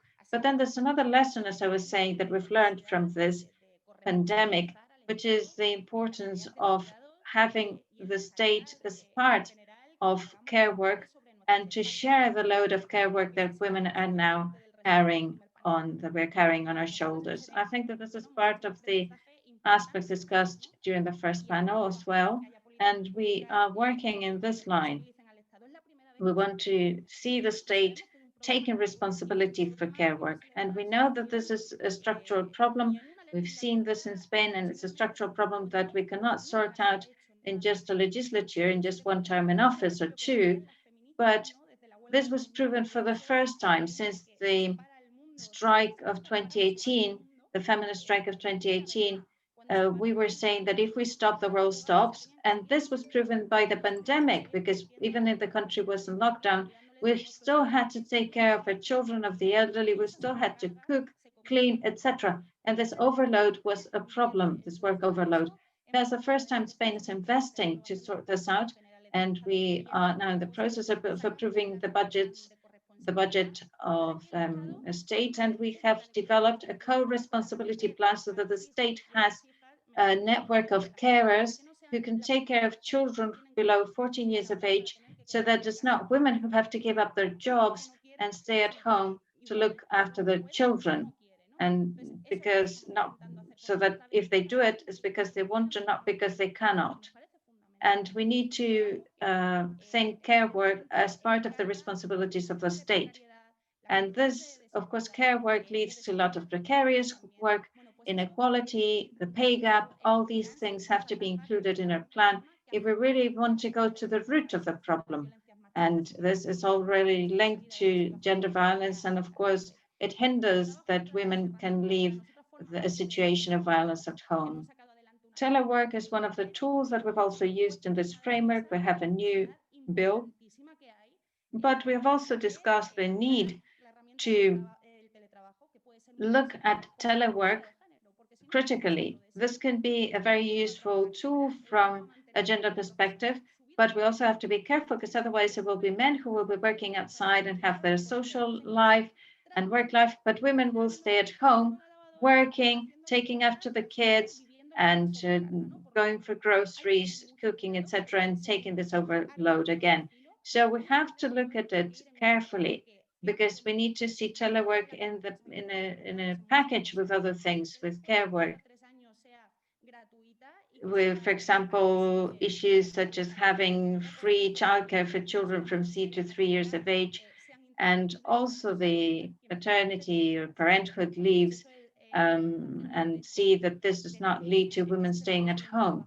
All these elements are things that we've learned and reviewed during the crisis. Of course, this is not an easy step, and we know that there's a lot of hate speech against these policies right now, but we need to continue. And after the conversation and listening to all of you, I'm happier because I know that there's a lot of us and we're everywhere. Thank you very much, Noelia. Nina Ostatnina, je suis désolée pour la prononciation. Thank you, Noelia. We now give the floor to Nina Ostatnina, our comrade from Russia, who's a member of the Duma since 1995, vice chairwoman of the Women's Commission, a member of the Communist Party, and president of the Pan-Russian Association of Women. For us, it's very important to have you with us tonight because Russia, of course, is a huge country, but also Russia is a country for which we have an image, the first country that gave rights to women during the revolution, right to abortion and other rights, to have a true revolutionary process where women got involved. And I think that we all remember the text of Kollontai on freedom of sexual freedom at the beginning of the 20th century and the role of women in the revolutionary process. And today in Eastern Europe, we see that countries were so advanced on those matters for decades. Now they're moving backwards. It's unprecedented when it comes to their social rights and the women's freedoms.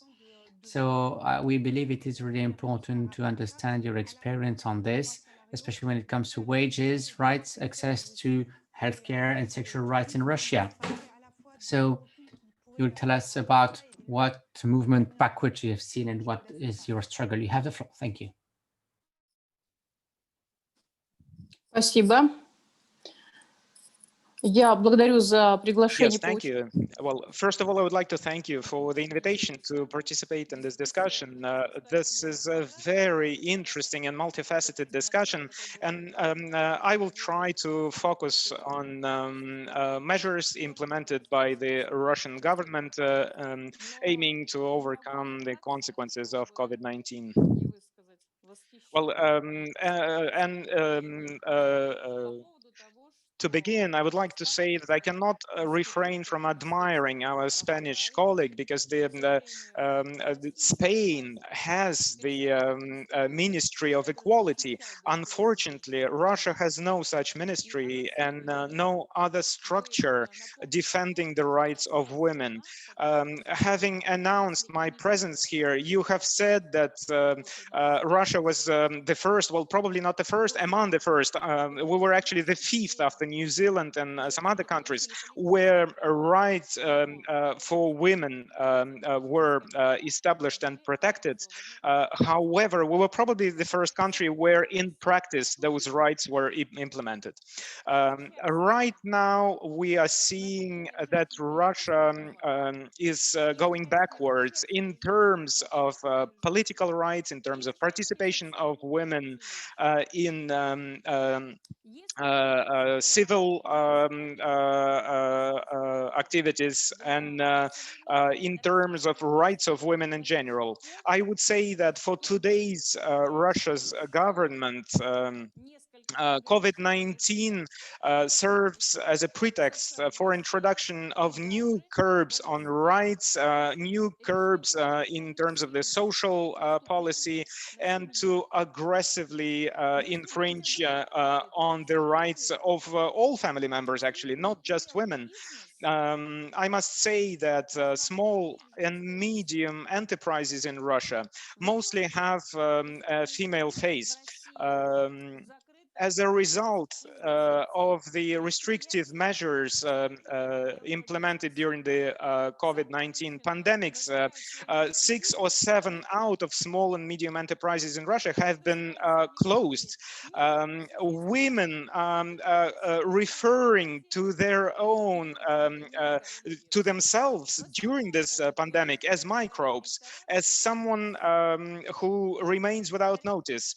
And in the first turn, it's the women who have suffered the consequences, economic consequences, above everything else of COVID-19. We have tried to engage in a conversation, in a dialogue with the executive power, but unfortunately this dialogue transformed itself into a monologue. The government told us that the market rules are the same for everyone. There is no such thing as a female business, and we do not consider women and business as a separate category. I believe you won't be surprised if I will tell you that the healthcare system in our country was among one of the most humane and progressive in the world. Today, we deplore the fact that the system has been virtually destroyed. And obviously, we are now seeing the consequences of this during the COVID-19 pandemics. What particularly suffered from the policies implemented previously by the government was the primary care system. Obviously and clearly, while pursuing market principles, we have completely forgotten the social aspect. We have completely forgotten healthcare, and this healthcare has become unaffordable for a gigantic part of our population. For example, the government engaged in construction of gigantic prenatal centers. As a result of this, small hospitals, especially in rural areas, especially in smaller towns, have been shut down. Many women now have to travel 5-6 hours to reach such a prenatal center. This often results in a tragedy, both in terms of the health of the mother and the child. I would also like to remind you, and again, you will not be surprised, we were always and traditionally in top 3 countries in terms of quality of our education.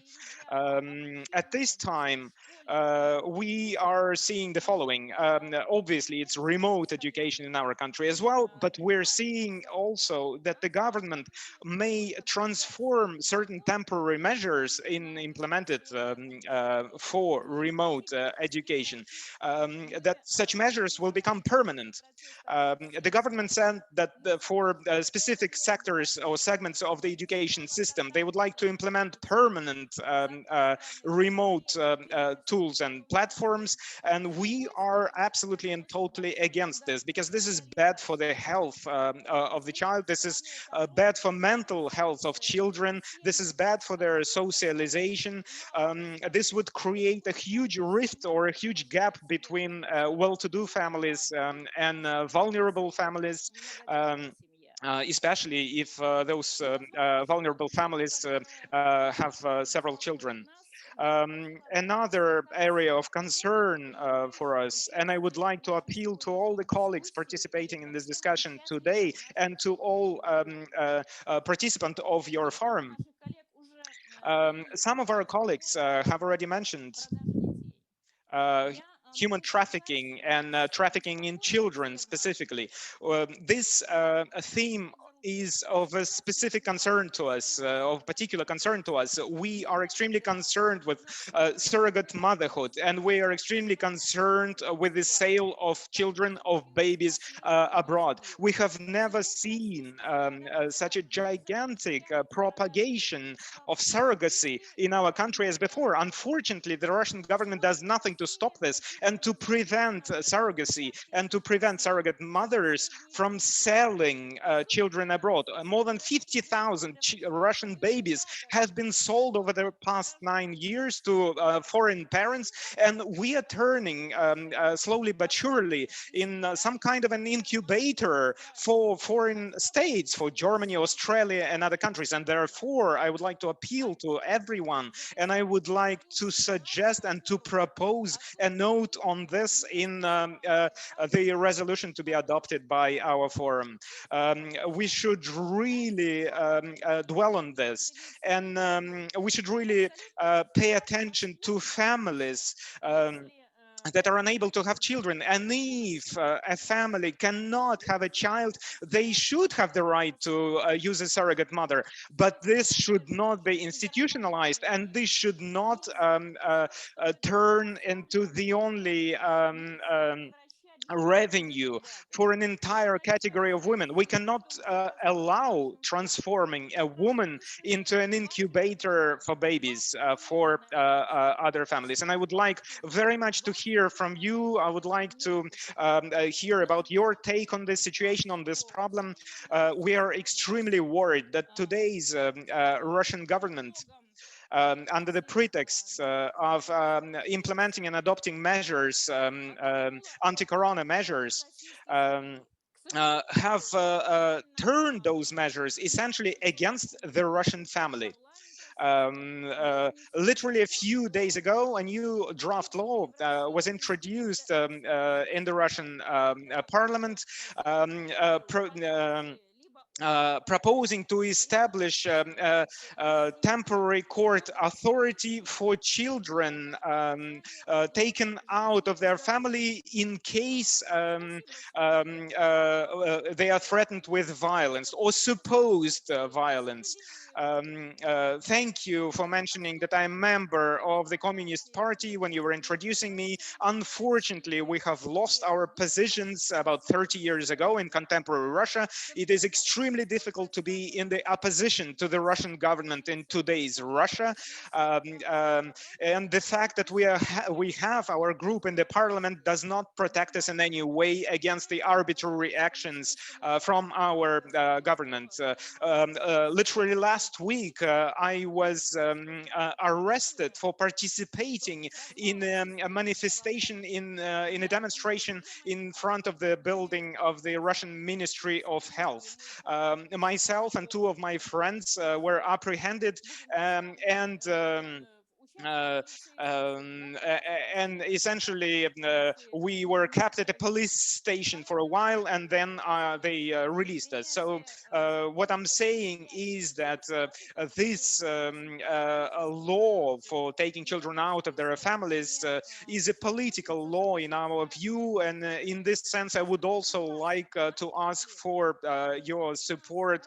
Please support us, Russian women, in our fight, especially given that indeed we do not have any ministry, any other agency dedicated to protection of women's rights. We have NGOs, we have about 300 organizations throughout the country, and we have a couple of official federal organizations for women's rights. But those are just mouth pieces of the Russian government. Essentially, we are left to our own devices. We within the Communist Party of Russia are close in our vision of the world with communist parties of other countries, and we are a link, if you want, between the Russian society and other societies. We publish our own magazine called Hope, and we are using this publication to raise awareness among our women and to explain to our women that our authorities, our government is double-faced, and that nothing will change with certain reshuffling in Russian ministries. We are fighting for the guarantees and rights that we managed to obtain during the Russian Revolution 103 years ago. 21 social standards were introduced and implemented for the first time in the world back then. Retirement age, 55 years for women. Recently, as you may know, this age has been increased by 5 years. Now it's not 55, it's 60.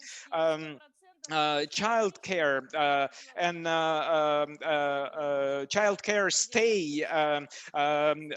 Women were guaranteed 80 to 100% of their wages during their stay at home for childcare. Now it's 60%.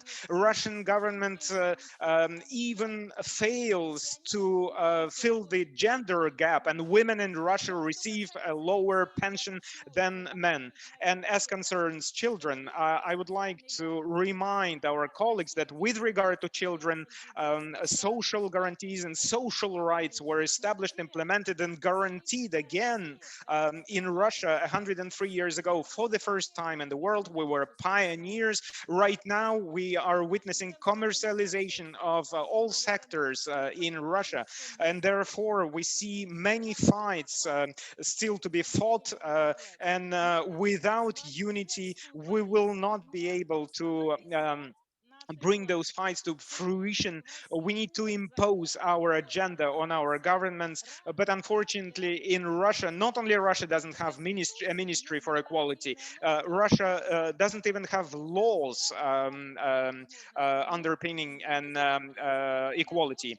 Since 2003 we have a draft law. However, this draft law has been opposed by the parliament, and they refuse to adopt it because it states that if a political party participating in elections doesn't ensure 30% participation of women in the election, it will be banned from election, and therefore from participation in the election process. And therefore, this law in today's Russia has simply doesn't stand any chance of passing. Once again, we are for unity with the international community, of women. We're prepared to share our experiences, and we're prepared to fight together. Thank you.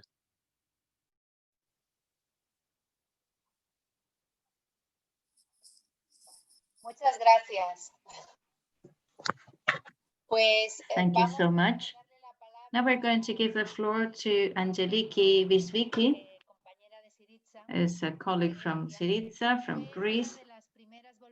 She was one of the first volunteers in the camps, in the refugee camps, where they started the Invisible Women initiative.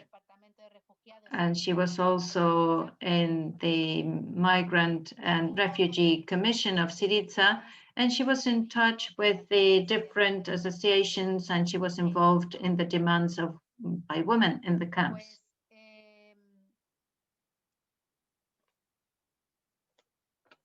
Querríamos saber, and we would like to know from the government. We know that migrant women and the situation of migrant women in refugee camps, and also human trafficking and sexual exploitation that happens in these circumstances. We'd like to know what actions have been undertaken by the government and by women's organizations. Ευχαριστώ. Θα ήθελα να ξεκινήσω λέγοντας ότι η πρώτη μεγάλη... Right. Well, thank you. Thank you. I would like to refer to the first migrant flows.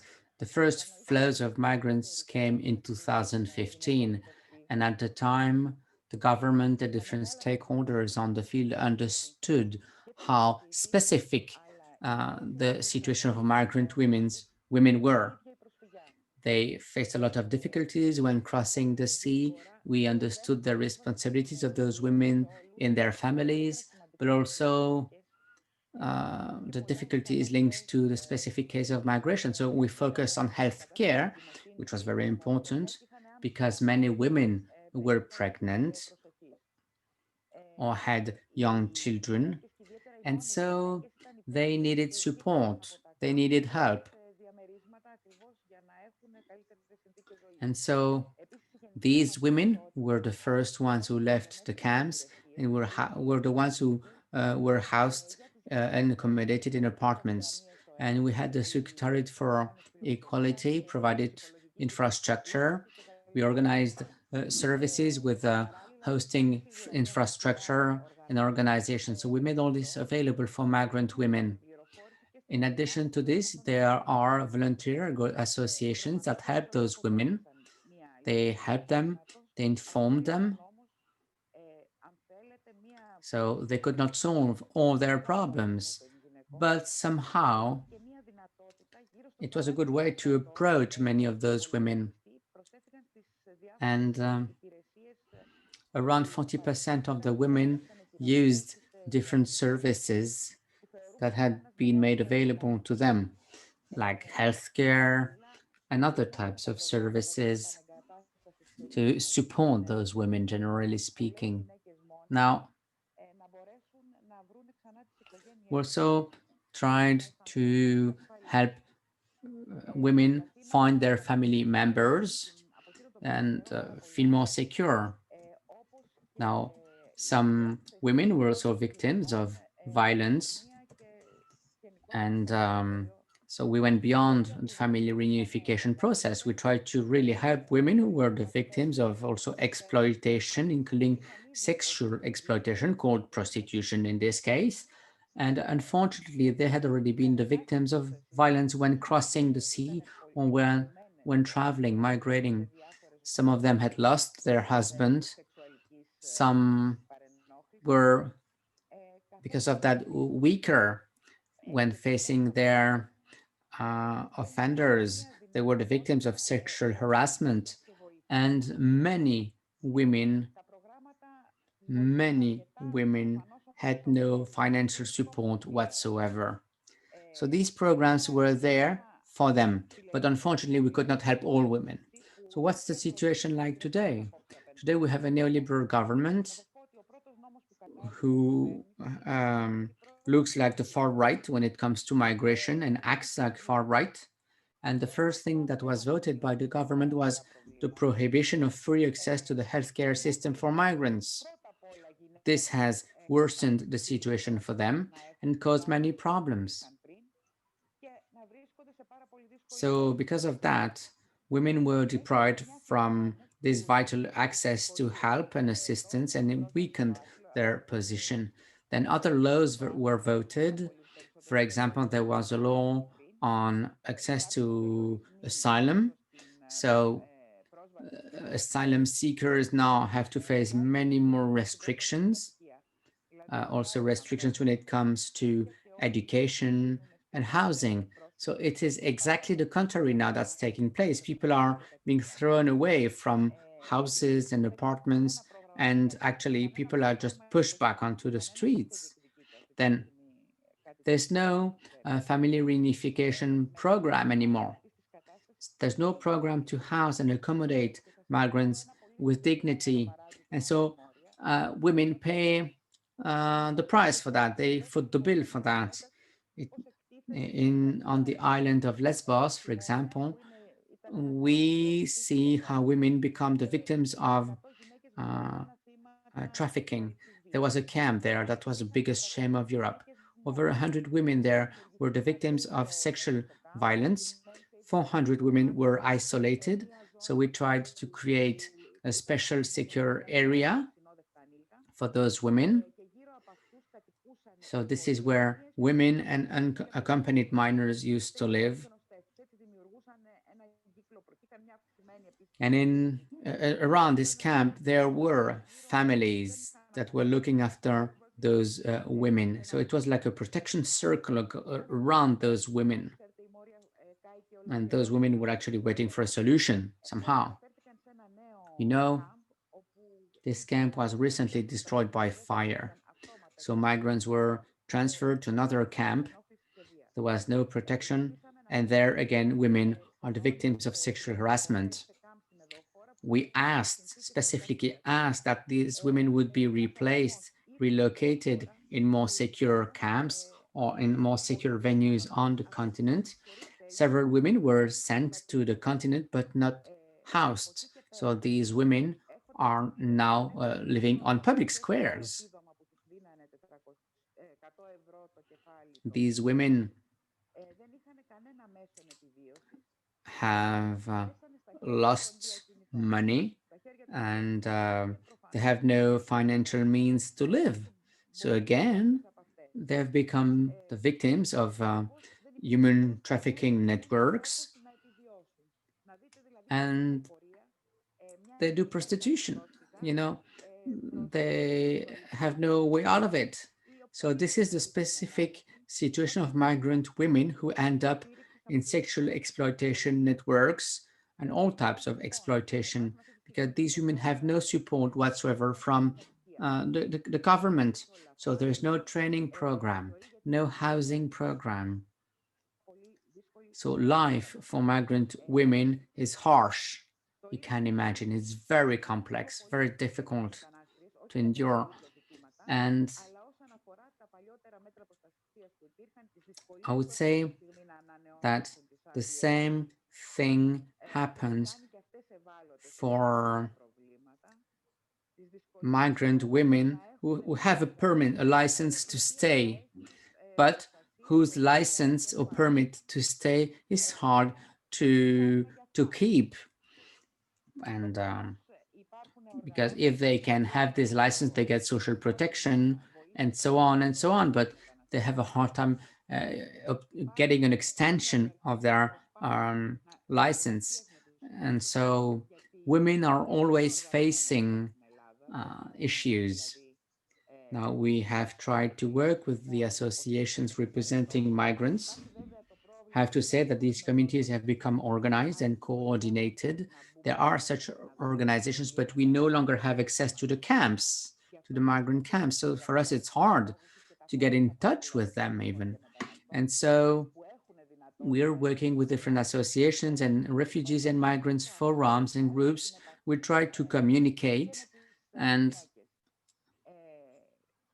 we try to keep in touch to reach the most vulnerable women. Then we work with some lawyers, just a few lawyers who help us.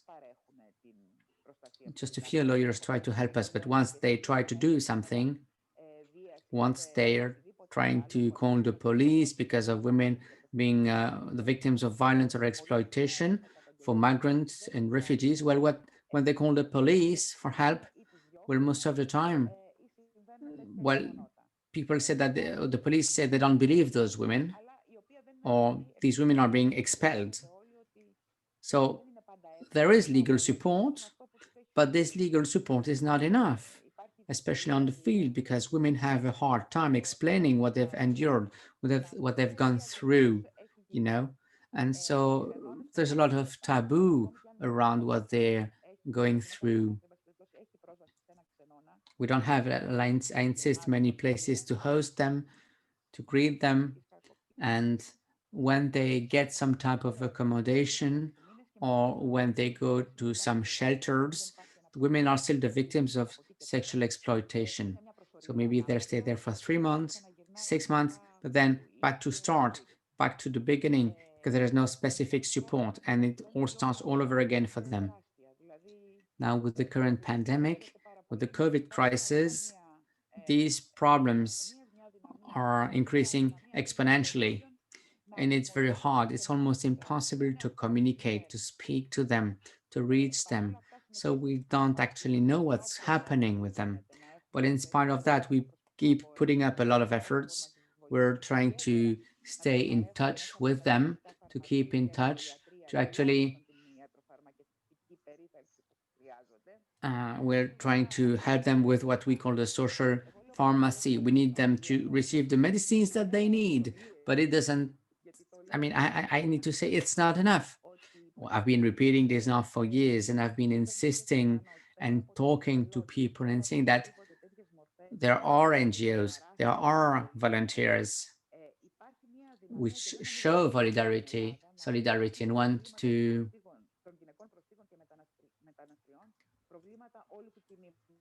and they say that there are many things at stake, and refugee women are facing many issues, and it becomes a true concern. But there are so many stakeholders and players like the unions, the feminist movements. So efforts have been made, progress has been made, but we're still far from finding a solution. Now we have to take up some challenges, and these challenges have to be dealt with by the European policies. For example, people are the victims of exploitation. Fine. Well, this has to be covered by the European policies. We should not leave this in the hands of the member states. The member states should not be able or are not able to solve that.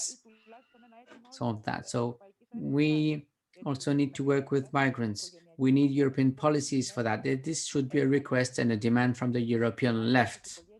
For family reunion or reunification, these women can find their family members and feel more secure. And so they should be safer than when they're alone. And if I'm not mistaken, since yesterday, there has been the beginning of a new discussion on a new European Pact on Asylum and Migration. And as the European left, as a feminist movement, do you think that we'll get involved? Can we get involved and denounce the fragility of the movement?